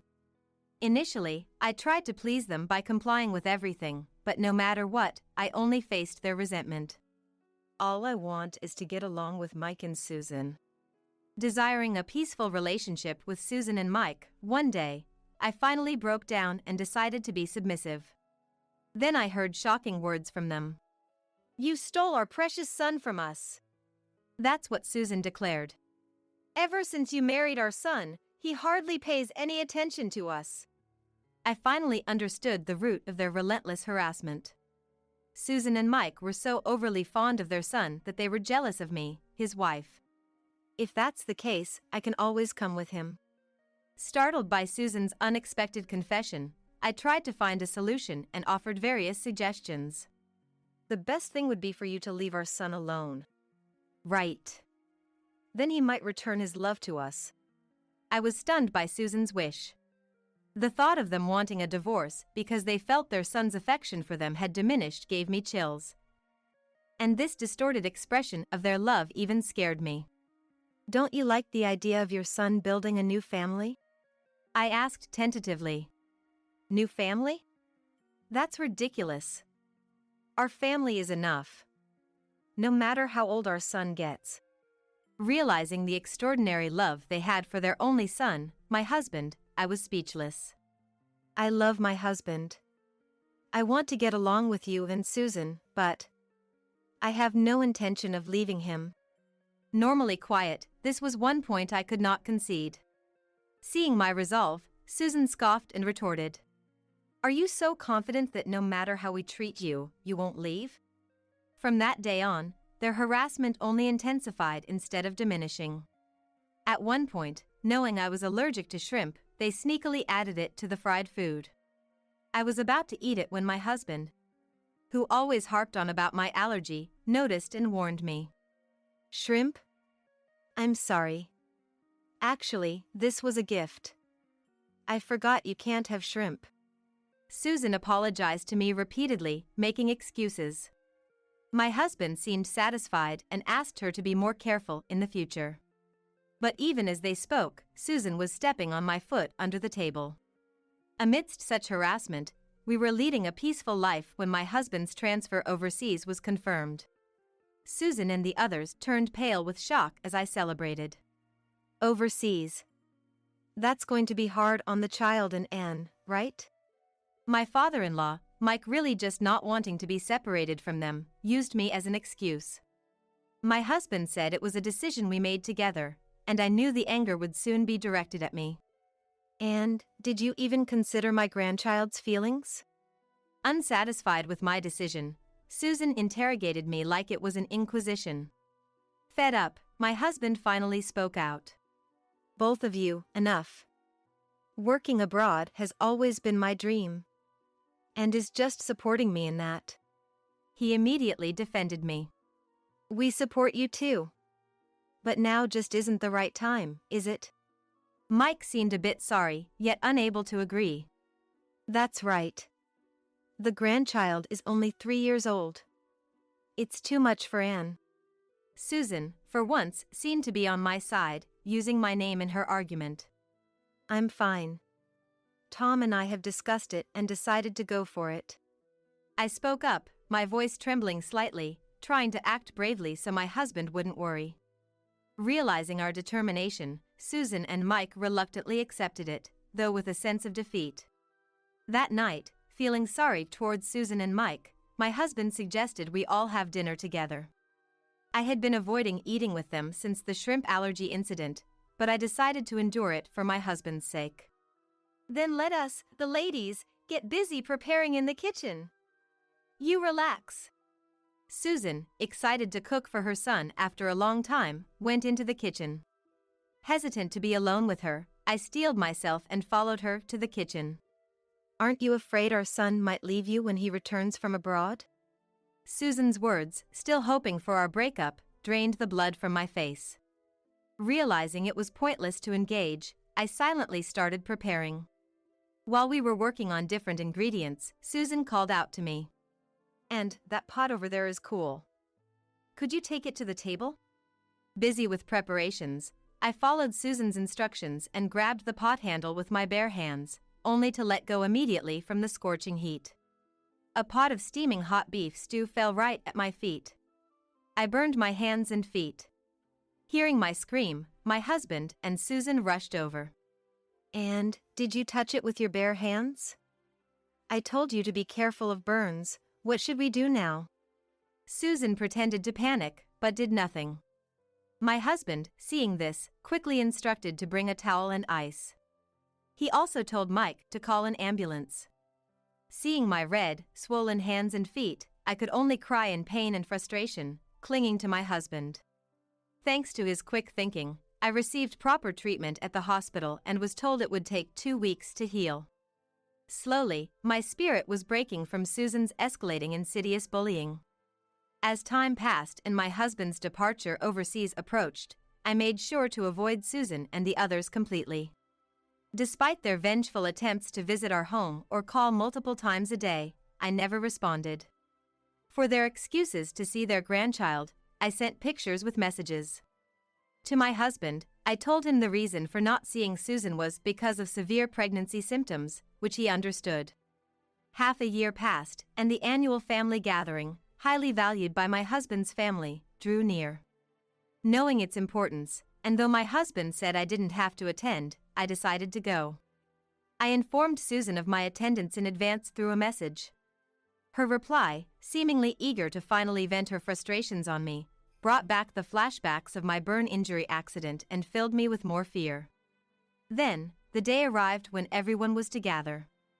I briefly greeted Susan and Mike, then spent most of my time with relatives of my age, keeping my distance. Standing is common sense for a daughter-in-law. I had been preparing meals and welcoming guests since the morning at the family gathering. Being 9 months pregnant, I took a rest on a sofa in the back. When Susan saw me sitting, she changed her expression and came over to me, throwing those words at me. Susan, I'm sorry. I'm just having some discomfort in my stomach. Unable to stand due to the pain, I apologized but couldn't get up from the sofa. Seeing that I couldn't stand, Susan, seeming to give up, turned to leave, but then shockingly, she turned back and kicked my stomach. Susan, how could you? I immediately curled up to protect my stomach, and luckily, the pain was minimal. It's your useless body that's at fault. I was used to being oppressed by her, but I was left speechless and shocked by being kicked.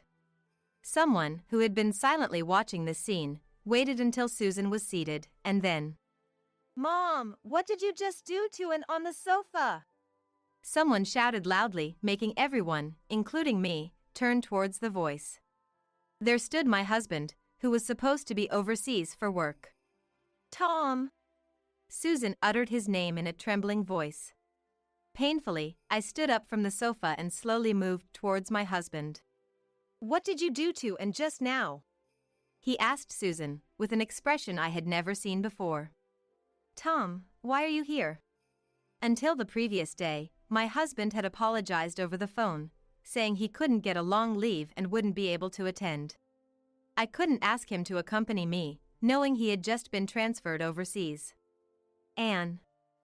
I came back to surprise everyone. Tom's face softened as he looked at me, his expression changing completely from before. He rushed over to me, hugged me around my shoulders, and supported me. But when I came back, I happened to see Mom and you having that interaction from the entrance. He had been frozen for a while, not understanding the situation as he had never seen Susan like that before. I was about to ask and what happened when Mom kicked her. Hearing this, I realized he had witnessed Susan kicking my stomach. Looking up at my husband, I could see the anger in his eyes. Tom, this is... Relatives started gathering in the room, sensing the unusual tension, making the situation even more strained. Tom, everyone is here, let's talk in the other room. Susan tried to calm my husband with a quiet voice, attempting to diffuse the situation. And you don't need to say anything. I want to hear it directly from Mom. Saying this, my husband turned his face towards Susan again. No, let's hear it here, in front of everyone. The relatives, stunned by my husband's raised voice, watched the unfolding situation in silence. The commotion got Mike and Mike's brother's attention, who had organized the family gathering. What's all this commotion about? Seeing the unusual situation, Mike hurried to Susan's side. Upon realizing his beloved son was there in front of him, Mike looked even more shocked. Dad, it's been a while. I didn't want our reunion to be like this, but I just saw something unbelievable. With Mike's presence, my husband regained some composure and continued in a calm voice. What happened? Mike looked slightly uneasy. He already knew Susan had done something to me. Having always turned a blind eye to Susan's bullying, he was part of it too.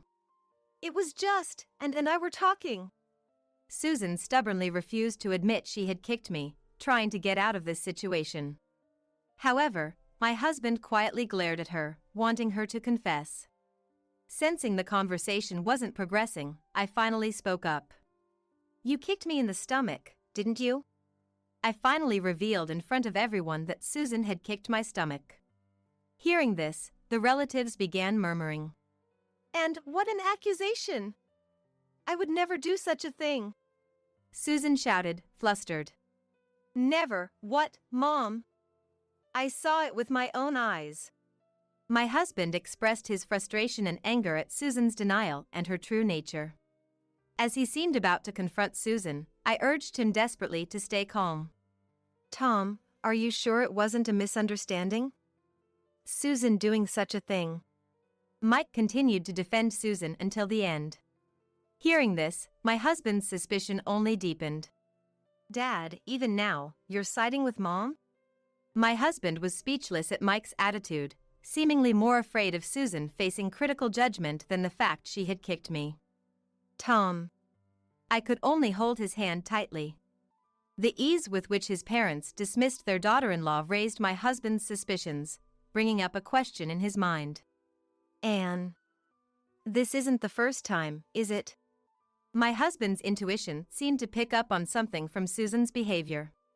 Trying not to worry him, I felt both frustrated and relieved that my strongest ally had finally appeared, bringing tears to my eyes. Realizing this wasn't the first incident, my husband asked, Mom, what terrible things have you done to Anne? his anger not subsiding but intensifying. The relatives intervened to stop Tom as he approached Susan and Mike. Tell everyone here what pain you've caused, Anne. As Susan heard this, her face turned pale, and she collapsed to the ground. Tom, it's too harsh to treat Susan like this in her condition. Mike began to show anger towards Tom. Harsh? Then what about that burn? Susan and I were shocked, as if our thoughts had paused for a moment. And the one who raised his voice upon hearing this was, surprisingly, Mike's brother. And was burned? Mike's brother, who had been quietly observing what he thought was a mother-in-law and daughter-in-law issue, spoke up for the first time, surprised by the unexpected development. It seemed strange to me. That day, Anne got a severe burn holding a pot of just done beef stew with her bare hands. My husband had been troubled by the fact that I had done something I would never normally do. And would always check if it's safe before handling a pot with her bare hands if it were her own decision. I always had a habit of double-checking everything, whether it was cooking or leaving the house, which my husband knew well. So, it seemed odd to him that I would grab the pot without thinking. The beef stew was made by Mom. Did she say something at that time? As he pressed for answers, Susan and Mike fell silent. Some relatives defended Susan, while others expressed disbelief. I decided to reveal everything. That time, Susan said it was cool, right? I repeated Susan's words with courage. I explained how I was busy with my own cooking preparations that day and took Susan's words at face value without checking the pot. I regret not verifying and ended up getting burned. I admitted my mistake. Hearing this, Susan's expression changed, and she glared at me, shouting, "You are just trying to slander us. What kind of daughter-in-law are you?" Susan, who had been subdued, became enraged when faced with me. I'm not stupid. I have saved our interactions as evidence. I had secretly been collecting evidence of Susan and Mike's insidious harassment, in case I couldn't endure it any longer. My husband showed a surprised expression, then I said, "Tom, I'm sorry I kept quiet. I didn't want to worry you, and I was afraid of ruining your relationship with Susan and Mike." The root of his parents' harassment stemmed from their affection for their beloved son. It was a twisted love, but I wanted to avoid worsening the relationship between Tom, who had been raised with much love from his parents. Susan and Mike, not expecting that I had been considerate of them, turned pale upon hearing this. "Mom, Dad, did you hear? Even after all this, and was still thinking of us." Tom apologized to me, ashamed that he hadn't realized the situation. "And I'm so sorry my parents made you suffer this much." Tom apologized with tears, and Susan, as if regretting how things turned out, exclaimed, "No, it's wrong. It's her fault. She stole our precious son." It was the moment Susan's true nature was revealed. The relatives around us looked on with cold eyes. Even Mike, considering his brother's reputation, tried to stop Susan's outburst. "Who stole me from you? Are you doing all this too and because of me?" My husband was speechless, not expecting such a distorted form of love where Susan's harassment was a retaliation for his affection being directed towards his new family. "I'm grateful for how you raised me. But the most important thing to me now is and our family." He expressed his feelings to Susan and Mike. He then shared how much respect and consideration we had always shown towards Susan and her family. "Mom, Dad, I wanted you to see the irreplaceable love of your grandchildren and Anne's admiration for you." Moved by their son's desperate plea, Susan and Mike seemed to finally realize the gravity of the situation, and Mike collapsed on the spot. "Mom and Dad, you've destroyed your own daughter-in-law's love and my trust with your own hands." Hearing this, Susan, realizing for the first time that she had disappointed her precious son, broke down in tears. Seeing Susan crying and distraught, a part of me felt sorry for her outburst. But more so, I felt a sense of relief in her taking responsibility for this mess. Mike's brother, changing the dire atmosphere, intervened. "All right, this isn't a spectacle. The four of you, Please move to a quieter room." With those words, the other relatives awkwardly dispersed. Receiving words of sympathy and encouragement, I began to relax a bit. Supported by my husband's arm, we moved to a quieter room as Mike's brother suggested. Once the four of us were inside, an uncomfortable silence filled the room. My husband still had questions for them, eagerly wanting to confront them. However, Susan and Mike looked so exhausted that he hesitated to speak. Then, Mike's brother entered the room. "Now we can have a calm discussion. Is it true that and was subjected to insidious bullying?" With a stern expression, Mike's brother asked directly. After a moment of contemplation, Mike finally nodded in resignation. Triggered by Mike's acknowledgement, my husband burst out. To think my parents would do this while and was protecting our child and unborn baby, it's shameful. He voiced all the accusations as if speaking on my behalf. He revealed that the shrimp allergy, the burn, and the kicking were all acts of spite towards me. I can't understand how Dad and Mom could hurt and to such an extent. Disappointed beyond imagination, my husband's disillusionment deepened. Then, Mike's brother brought an end to the discussion. "Tom, that's enough. As your uncle, I'm deeply sorry for such a shameful sibling. I can't forgive what they've done." He apologized to us, then rushed to Mike and struck him on the cheek. "As your brother, I cannot forgive your actions. Don't show your face at family events anymore." He then instructed Susan and Mike to leave immediately. Susan and Mike seemed to want to say something to me, but the fact that they had kicked me remained unchanged. I ignored their expressions and stayed close to my husband's side. Once Susan and Mike were out of sight, I finally felt a sense of closure and, perhaps relieved, I broke down crying. I don't remember much about what happened next, but my husband stayed by my side until the end. After the revelation of Susan's insidious bullying, my husband forbade any contact or visits from them. This helped me avoid seeing Susan, and gradually, my emotional wounds began to heal. The overseas transfer that was supposed to last 3 years was cut short by my husband, who didn't want to be away any longer. He returned to America after just 1 year. Initially, I was a bit apprehensive, but I supported his return, prioritizing the safe birth of our second child. Now, we are eagerly awaiting the birth of our second child as a family of 3. Susan still sends daily messages of apology, wanting to mend our relationship. When I express my fear of seeing them, my husband continues to prioritize my feelings.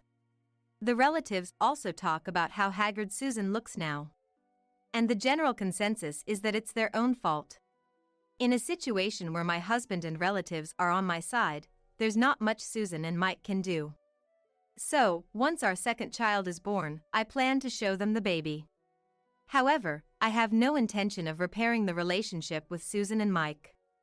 I'm resolved to spend an ordinary life with our family of 4, combining our strengths. I'm Vivian, 27 years old, and a pregnant woman about to give birth soon. My husband Bobby is 3 years older than me, a bit selfish, but I've always relied on him as I'm indecisive. However, being pregnant made me realize that boyfriends and husbands are different, and so are husbands and fathers. As a boyfriend, I appreciated him taking the lead, but as a married couple, it felt different. He just wouldn't listen to others. Whenever I gave an opinion, he would negate it, insisting he was always right. And now, as I'm trying to change into a mom, he still hasn't quite become a husband. He seems to hold the reins in our relationship. His values are, frankly, quite outdated. Sure, some couples work well that way. I've heard that was how it used to be. Husbands would earn a lot, allowing wives to focus solely on housework and childcare. But his salary isn't something to brag about. In fact, I was earning more before my maternity leave. I kept quiet about it though, to avoid upsetting him. He spends as much as he has, so we still keep our savings separate. I've been saving bit by bit, so I can manage the expenses even during maternity leave, something he doesn't seem to grasp. He probably thinks he's supporting me with his income alone. Likely, it's the influence of his parents. His mother has always been a housewife, with his father as the sole earner. That's fine. Both of his parents respect each other. I got that impression when I met them. A wife supporting her husband, and a husband supporting his wife, made it work. In our case, Bobby seems to look down on me. I don't mind him emulating Fael, but I wish he'd learn how to treat his wife as well. When Emael, Wallace, gave birth, Fael supported her as best he could and was proactive in childcare. Even at our first meeting, they seemed like a great couple, the kind I wanted us to be. With my due date being around Christmas, I wonder whether we should go to the in-laws' house. Then, an incident occurred at the end of the year, just before giving birth. In the afternoon, Bobby called from work. Today's the last day of work before the holiday, so after I'm done, my colleagues will come over for drinks. Wait a minute, my due date is soon, right? You can't predict when the baby will come, at least go out to drink somewhere else. Faced with this unbelievable suggestion, I was at a loss for words. What? Are you trying to annoy me? I've already told my colleagues. Don't embarrass me. You always said, don't bring anyone over at the last minute. I told you first thing in the morning. Mom said she gave birth to me 2 days after her due date, and my sister was born a week late. So, a due date is just a guideline. That varies from person to person. Sure, a due date is just a prediction, but we need to be cautious around that time. That's exactly what Wallace said when I announced my pregnancy. But she also said, it would be so much easier if babies would just listen to us before they're born. Bobby apparently not paying attention to that. Continued after a click of his tongue.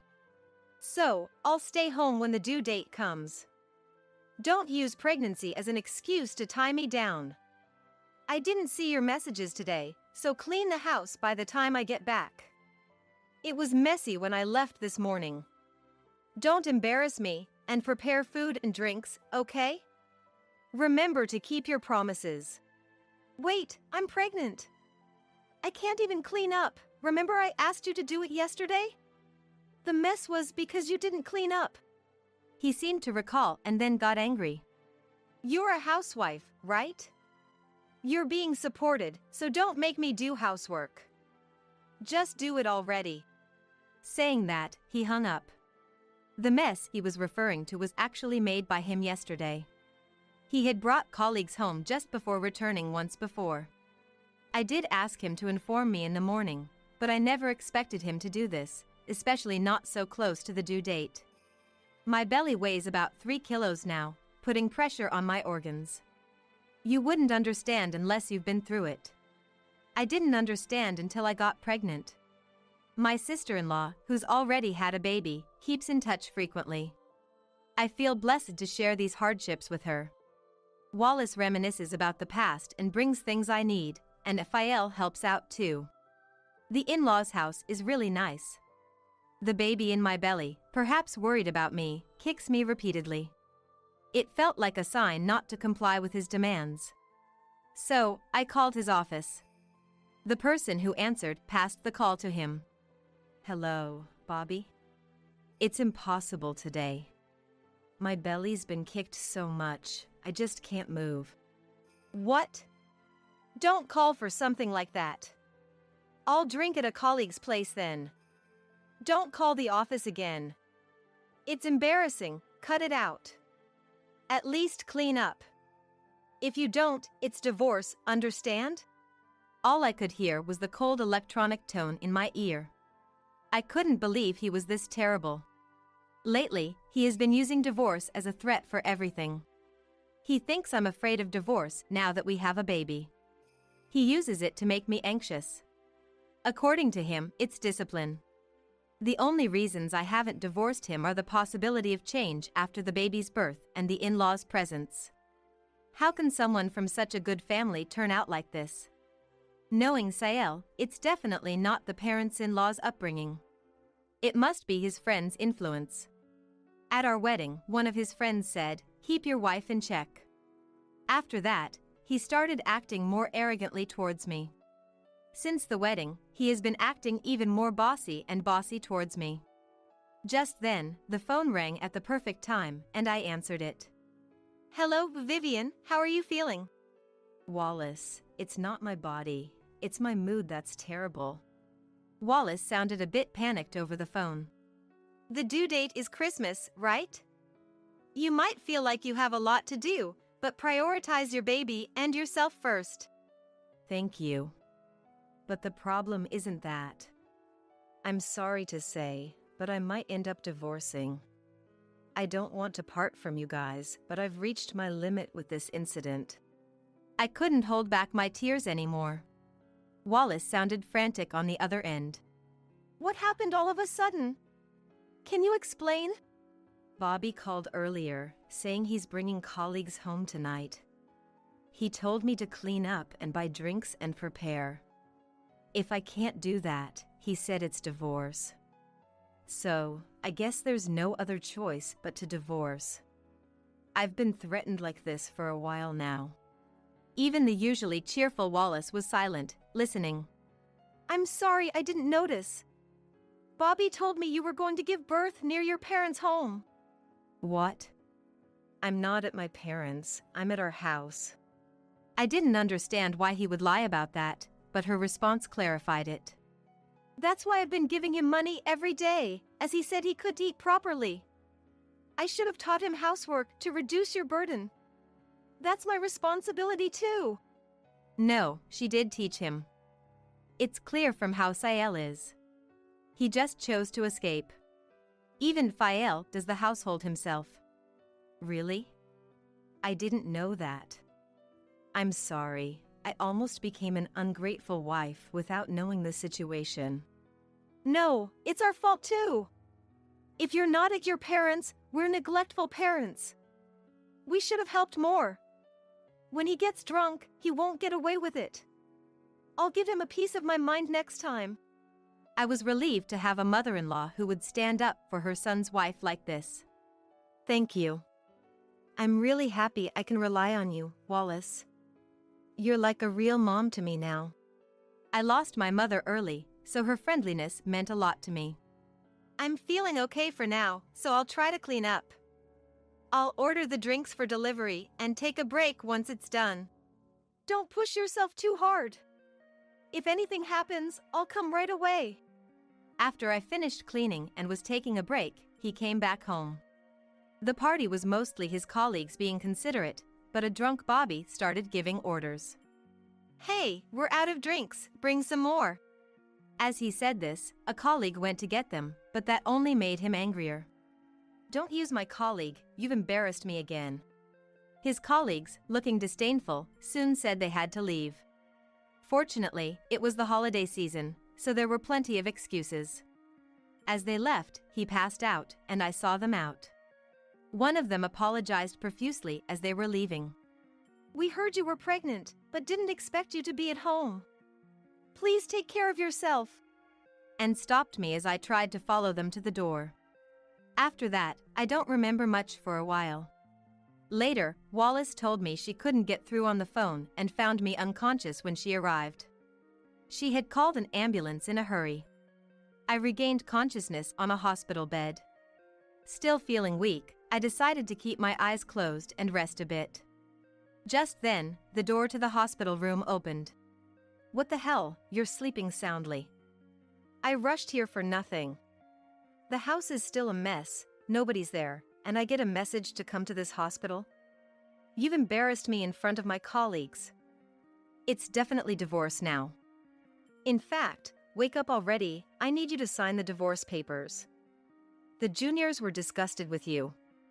A wife who can't even prepare properly, maybe I should divorce you quickly without you noticing the affair. That way, I can marry my girlfriend. No alimony, huh? Am I a genius or what? No, you're an idiot, I wanted to shout, but I had to pretend not to notice and gather evidence. But how? Just then, Bobby's mobile phone chimed with a notification.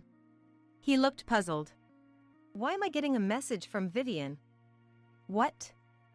I'm keeping Vivian's phone? Take care of your wife if you want it back? Who is this? Some creepy person. Take care of my wife, like I don't need her. Thinking I was unconscious, he kept talking.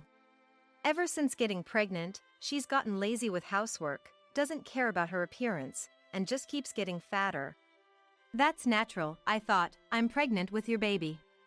I need nutrition for two. The doctor even said my weight gain was appropriate. He probably doesn't know that. If only my mobile phone was nearby, I could have recorded this. And to think he's having an affair too. His morals are skewed, but so is that woman. Would you be able to forgive yourself if you were in the same position? Is it even right to engage in adultery with a straight face when your beloved's baby is about to be born? In the first place, is it right to commit adultery? Hey, is the person messaging actually her affair partner? That would make sense, huh? So she having an affair too? What ridiculous reasoning. Does he have the brain of an elementary school detective? People who cheat always think their partner is doing the same. Bobby must know he's in the wrong. There's only one truth, and no justification for infidelity.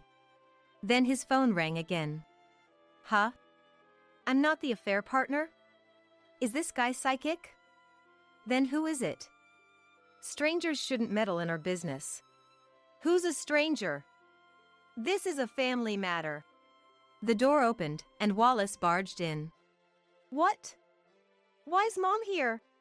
Why wouldn't I be? I sent the message. Bobby seemed flustered by this unexpected visitor. No way, you came all the way from home? I didn't think you would be here, let alone have Vivian's phone. Don't tell me, Mom, you've been brainwashed with lies to excuse her laziness, right? She began to speak quietly, regretting what he had done. I've been listening to everything you've said since entering this room, using the mobile phone there. He looked where she was pointing and seemed shocked. She had hidden her phone in the gap of my bed and connected a call to my phone. The recording function was also used, so the affair was fully exposed. The worst part is, you neglected Vivian, who's risking her life to give birth to your baby, to mess around. You don't deserve to be a dad. It was an impulse. Vivian hadn't been paying attention to me for a while. Just then, one of my junior female colleagues was, well, giving me attention. Hearing those words, I reached my limit and sat up, shouting. Don't joke with me. I'm trying to give birth with all my might. And you play around on a whim? He, finding no words to reply, looked down in silence. You have acted despicably. If you mention divorce, I have no choice but to accept it. When it happens, I'll be on her side. I almost died giving birth to you. I've told you this before. Your sister can't forgive your actions as a woman either. She just gave birth recently too. He made a face as if to say, crap. Doesn't he understand that when having an affair? But look, I rushed here as soon as she woke up. The affair was a momentary lapse. I swear I won't do it again. I really wasn't myself. I won't invite work colleagues home anymore. I'll end the affair and give all my salary to you. Please, consider this my last chance. Saying this, he kept apologizing. I smiled and called out to him. Bobby. Hearing my voice, he looked at me, as if relieved of his guilt. Thank you, Vivian. I'll really change. What are you misunderstanding? This was your last chance. Understanding my words, his face shifted from relief to despair. By the way, Dad, me, and your sister haven't forgiven you. Dad even said, don't come home even if you divorce. Basically, you're disowned. I think that's only fair. No way, give me a break. Where am I supposed to go? He grasped at her feet as if begging. Bobby, you neglected your wife who's about to give birth, had an affair, invited colleagues home, and sent her to the grocery store. That's 2 strikes for me and Dad. So there's still... Before he could finish, I spoke. No. Sister-in-law makes it 3 strikes, and I'm the game set. We'll divorce once the baby is born. As for the broken promise, make sure you pay alimony and child support as a dad. I need to be a father to the baby. Don't divorce me. I'll give you all my money. I'll lose my position at work. Even now, he seemed more concerned about saving face. That's fine. Your work colleagues have already contacted me while you were on your way here. Remember when you invited them home without notice and gave out my contact? Someone I didn't recognize called, saying they were supposed to come today. I didn't know the situation, thought your wife went back to her parents. It'll probably be gossip after the holiday season. Please, explain to them it's a misunderstanding. Still seeking self-preservation, he didn't seem to care about me. Misunderstanding? It's the truth. The baby will be raised by me, my parents, and your family. We all agreed unanimously. By now, and make sure you keep your promises this time. This was what Bobby had told me over the phone. Her parents, your dad and sister, are coming soon. Take responsibility for your actions. We'll apologize for our son's misconduct at the end. Then we'll make sure she and the baby don't suffer. We won't be lenient. We'll front the money, but this isn't for you, it's for her. Work hard at Dad's friend's workplace to pay it back. You won't be comfortable at your current job anyway. You have no choice. Fine, I'll figure out the money. I'll remarry my girlfriend. She loves me. She's making money online streaming, something about relationship advice. Love Me channel, that's it. I'll join her and make a fortune. Then I'll be a billionaire. Planning all alone, how foolish. Well, good luck with that, you're a fool till the end. Wallace, it's fine. Bye now. Bobby left cheerfully, but with trembling feet. He fled before Fael and Sael arrived. The next day, I gave birth to a healthy baby girl. I had a lawyer handle the alimony and child support claims. Of course, I claimed from his girlfriend too. I continued interacting with my ex-husband's parents, and after settling into motherhood, I received alimony from Bobby. He refused the advance from FIL and borrowed from consumer finance. And it seems, from shady places too. He thought he could repay quickly with his girlfriend's earnings. But reality isn't so sweet. His girlfriend left her job after their relationship became known at the company, making things awkward. The incident of him drinking at home spread around his company, and he quit. His last hope, the streaming, leaked somewhere, and the channel disappeared due to the affair despite being about relationship advice. Doing bad things doesn't pay off. Who leaked it? Sael was giving a thumbs up, but it must be my imagination. If he hadn't mentioned the channel name, maybe it wouldn't have gone this far. In the end, he couldn't pay back and is now missing. My daughter and I will surely be lovingly raised by two wonderful families. There is no seat of mine. Olivia, oh, your seat? I canceled it. Ava. Today is the wedding ceremony of my dear brother, Jack. Me, his real sister, not having a seat at the groom's side is unthinkable. What do you mean by canceled? Oh dear. I mean exactly what I said. Your seat isn't here anymore. Laughing almost cartoonishly, adorned with numerous necklaces and bracelets, is Ava, the bride's mom. To me, she's just my sister-in-law's mom, not someone I usually interact with much. But, as it turns out, Ava and I have a bit of history. I'm Olivia, a 25-year-old singer.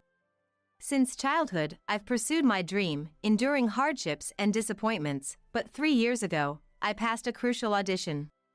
That led to hit songs, and now I'm busy with solo concerts and TV appearances. I met my husband, Michael, at work, and we married a year ago. Both my professional and personal life are thriving. It's all thanks to the support of my family. Especially my brother, Jack, who's always been here for me. He had been claiming to me as, "I'm your first fan," since my debut. However, in the entertainment industry, I sometimes face criticism for being frivolous or chasing dreams endlessly. When Jack's marriage was decided, my biggest concern was exactly this. I worried if Jack would be badmouthed by his wife's family because of my career, but Mary and Ava, his wife and mother-in-law, smiled and supported my work. I was so happy with that, yet I never imagined today's wedding turning out like this. Come on, how long will you stand there? You're obstructing the other guests. Please leave quickly. What are you talking about? Today is my brother's important wedding. I'm definitely attending. How many times do I have to tell you? You don't have a seat. Just go home immediately. Then, a staff member from the venue, seemingly unable to watch any longer, came to help. If there's been a mistake, we can arrange a seat for you. What would you like to? It's fine. Today is my daughter's wedding. The presence of someone like her would only lower the grade of the ceremony. No need for unnecessary interference. What do you mean by that? Don't you get it? I don't want someone with a frivolous job like yours in my family. I cannot let that comment go. Please retract it. Where did I go wrong? I'm proud of my job. Just because you're a bit famous, you act so high and mighty. You're just a one-hit wonder, aren't you? You'll fade away soon enough. I was so stunned by her words that I fell silent. My husband Michael, perhaps out of anger, had gone pale and was glaring at Ava. Was Ava really so pleased with our situation? She dramatically spread her arms wide with a triumphant look. Her heavy bracelets clanged loudly. If you really want to attend badly, there's one condition. If you can meet it, you're welcome at the wedding. All right, let's hear it for now. Though I was thinking, what kind of condition? I prepared to listen. Ava's face twisted into an even more satisfied, mocking smile. Quit your singing career. Then I'll allow you to attend. I couldn't help but raise my voice at Ava's outrageous suggestion. Ava snorted arrogantly. Her expression seemed to say, there's no way you could do that. She knew I couldn't accept such a condition and seemed to enjoy seeing me struggle. You can't do it, can you? You always put yourself first. Your job is more important to you than your own brother, isn't it? Such a selfish and detestable woman. There's no place for you here. Just leave. Shocked by her cruel words, my husband Michael started to retort, but I pulled his arm to stop him. Michael looked at me unhappily, but I shook my head slightly and then faced Ava squarely. Understood. Then, we'll leave here. What? Michael, let's go. Wait a minute. This is your own brother's wedding, are you sure? Ava seemed panicked as I began to leave the venue, was saying nonsensical things. My reaction must have been quite different from what Ava had expected. Perhaps she thought I would be crying, begging, please let me attend the ceremony. Right after leaving the venue, I heard Ava's screeching voice. How insolent! But I didn't stop. As I walked down the corridor, I heard someone calling my name from behind. Turning around, I saw Jack running towards me, looking frantic. Sis, I heard everything. This is unbelievable, truly unacceptable. Jack, calm down a bit. How can I stay calm in this situation? Michael and I had to soothe an agitated Jack together. Once he calmed down a bit, I took a deep breath and faced him. I'm sorry, Jack. I didn't mean to cause trouble on your special day. This isn't something you should apologize for, sis. But why would Ava say something like that? Well, anyway, now things happened like this, I'm calling off the wedding. Then it's my turn to be surprised. What? Wait a minute. That's too much. I can't have a wedding feeling like this. But what about Mary? I'm fine with it. Surprised by the unexpected voice, I turned to see Mary standing there. Dressed in a beautiful white wedding gown, Mary looked like a fairy, but her face was clouded with sadness. This pained my heart even more. I'm sorry that my mom's behavior. I don't understand why she did that. It's not Mary's fault. But I can't go on with the wedding knowing I've caused you such distress. We'll explain it to the guests. So, sis, don't worry about it. All right. But don't push yourselves too hard. Sis, I'm sorry. I'll come and apologize properly later. I'm very sorry. Mary. Tears streamed down Mary's face as she apologized repeatedly, and I felt like crying too. What should have been the happiest day of her life was ruined.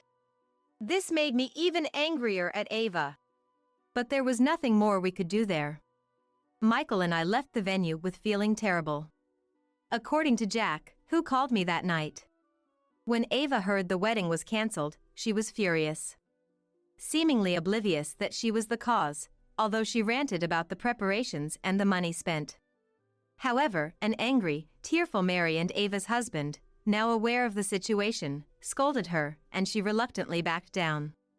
Jack and Mary told the guests that a family member had fallen ill as an apology. Not revealing the truth was probably their way of showing some mercy to Ava. Thinking of their feelings, I felt deeply saddened. How did things end up like this? While Jack and Mary's support was comforting, but I couldn't help feeling down, blaming myself for being a singer. A week later, Michael and I visited Jack's house. We had received a call from Jack and Mary, who wanted Ava to join them in making a formal apology. They should be the ones coming to our house. Ava absolutely refuses to do that. Are they really sorry then? I think so too, but considering Jack and Mary's feelings. I didn't want to see Ava, but after hearing Jack and Mary's earnest apologies on the phone, I couldn't refuse. Besides, I had something important to resolve. Sis, sorry for bothering you today. Mom, come on, greet them properly. They apologized repeatedly as we arrived. Ava, looking displeased, merely muttered, "Oh, hello." Seeing this, an almost tearful Mary scolded her. I was beyond anger, so already wanting to leave, but I didn't. Because Jack urged, "Please come in." Michael and I sat down, opposite side was Jack and Mary, with Ava also seated. It's about. Mary began. I wanted to be a singer. It's embarrassing now. There's nothing embarrassing about it. Mary has more talent than anyone. Mom, please be quiet.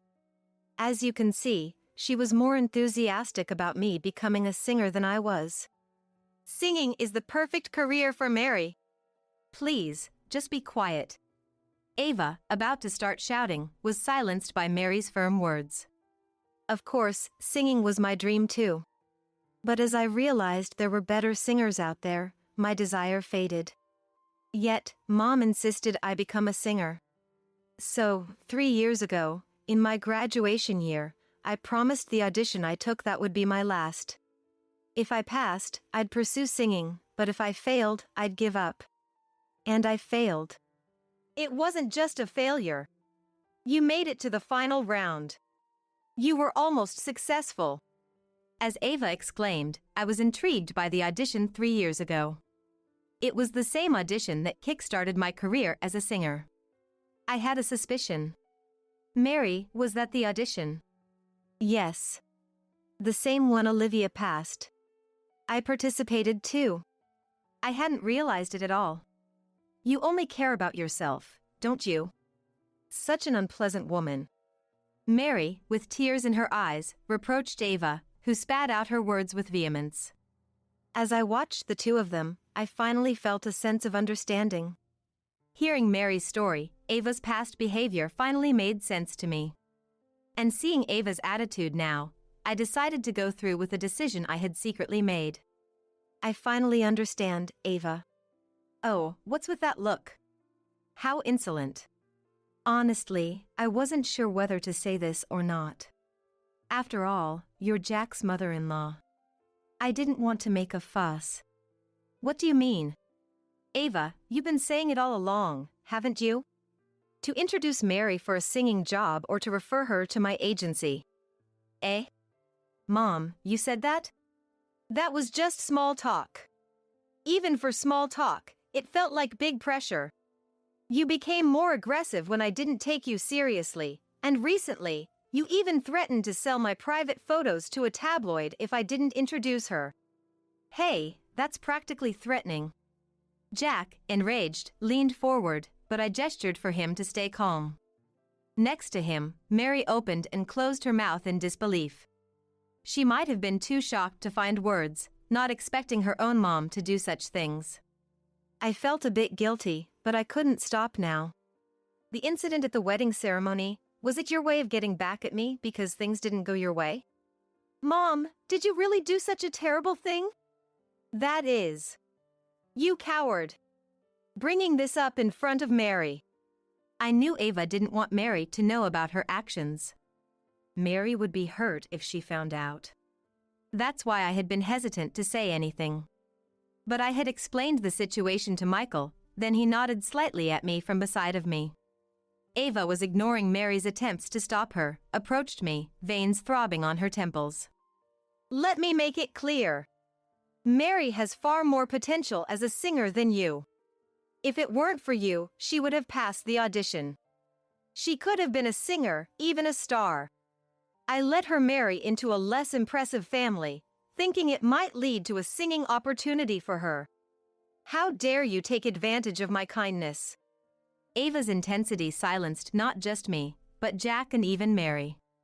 As we stood there stunned, Ava continued her irrational tirade. You probably used some dirty tricks to pass that audition, didn't you? Bribe the judges, maybe even seduce them. You seem like the type of doing that really well. Even now, who knows what you're doing to get work? Mom, please stop.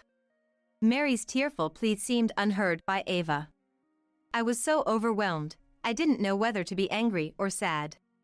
Then, Michael spoke up. Olivia passed the audition on her merit. Aren't you a sweet husband? But your wife's popularity is just a fluke. Likewise, Mary failing the audition was a matter of merit. Michael's firm tone even caught Ava off guard. I remember that audition 3 years ago well. All the finalists were closely matched in talent. But Olivia had the strongest determination to become a singer. What right do you have to say that? You're not even involved. I am involved. Huh? I was a judge at that audition. I'm Michael, a music producer. Michael, the famous music producer Michael? Michael is known as a famous music producer whose works are all hits. Even those not well-versed in music have likely heard his name. He seldom appears in the media, so his face isn't widely recognized. That's why it's understandable that Ava hadn't recognized him. Ava blinked in surprise for a while, but then approached Michael with a sly smile. I had no idea that you were the famous Michael. You should have told me sooner. What would you have done if I had? Of course, I would have introduced Mary to you. She's a diamond in the rough. With your help, Michael, she could become a star singer. Enough, Mom. Do you even know what you're saying?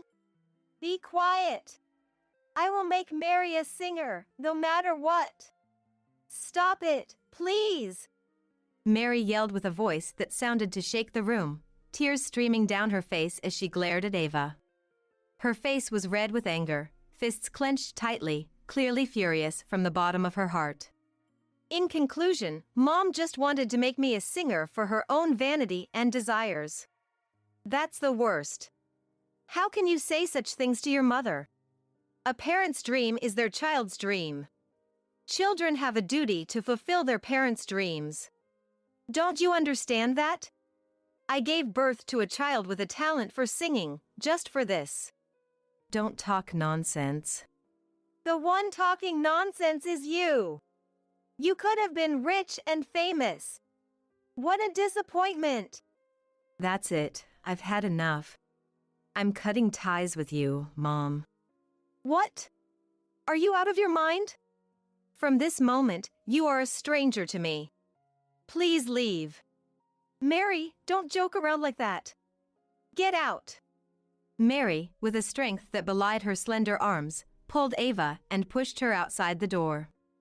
Ava, having been thrown out, angrily pounded on the door. When Mary threatened to call the police if she didn't quiet down, Ava's anger turned to tears and pleading. Mary, why are you doing this to me? I've always done everything for you. Still saying that. Apologize to Olivia, you shameless woman. Watching Mary shout pained to me, but I was glad she stood by me to the end. I secretly decided that if Jack and Mary would have another wedding, I will definitely support them. 3 months after the incident with Ava.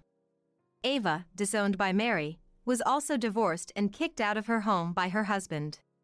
It was discovered that she had secretly incurred debts in her efforts to make Mary a singer. She faced claims for damages to her family and me, as well as the wedding cancellation fees, which further increased her debts. Now, she's living modestly, working part-time to repay her debts. Having been a housewife for so long, it's been tough for Ava to work outside. She frequently contacts Mary, saying, "We're family, after all." But Mary firmly rejects her each time. This experience taught me that being a well-known name can unexpectedly attract resentment. Although having achieved my dream, I consider myself fortunate and will continue to work hard as a singer. The compensation money from Ava was given to Jack and Mary, which they used for their rescheduled wedding. Seeing them finally happy was a great joy for me.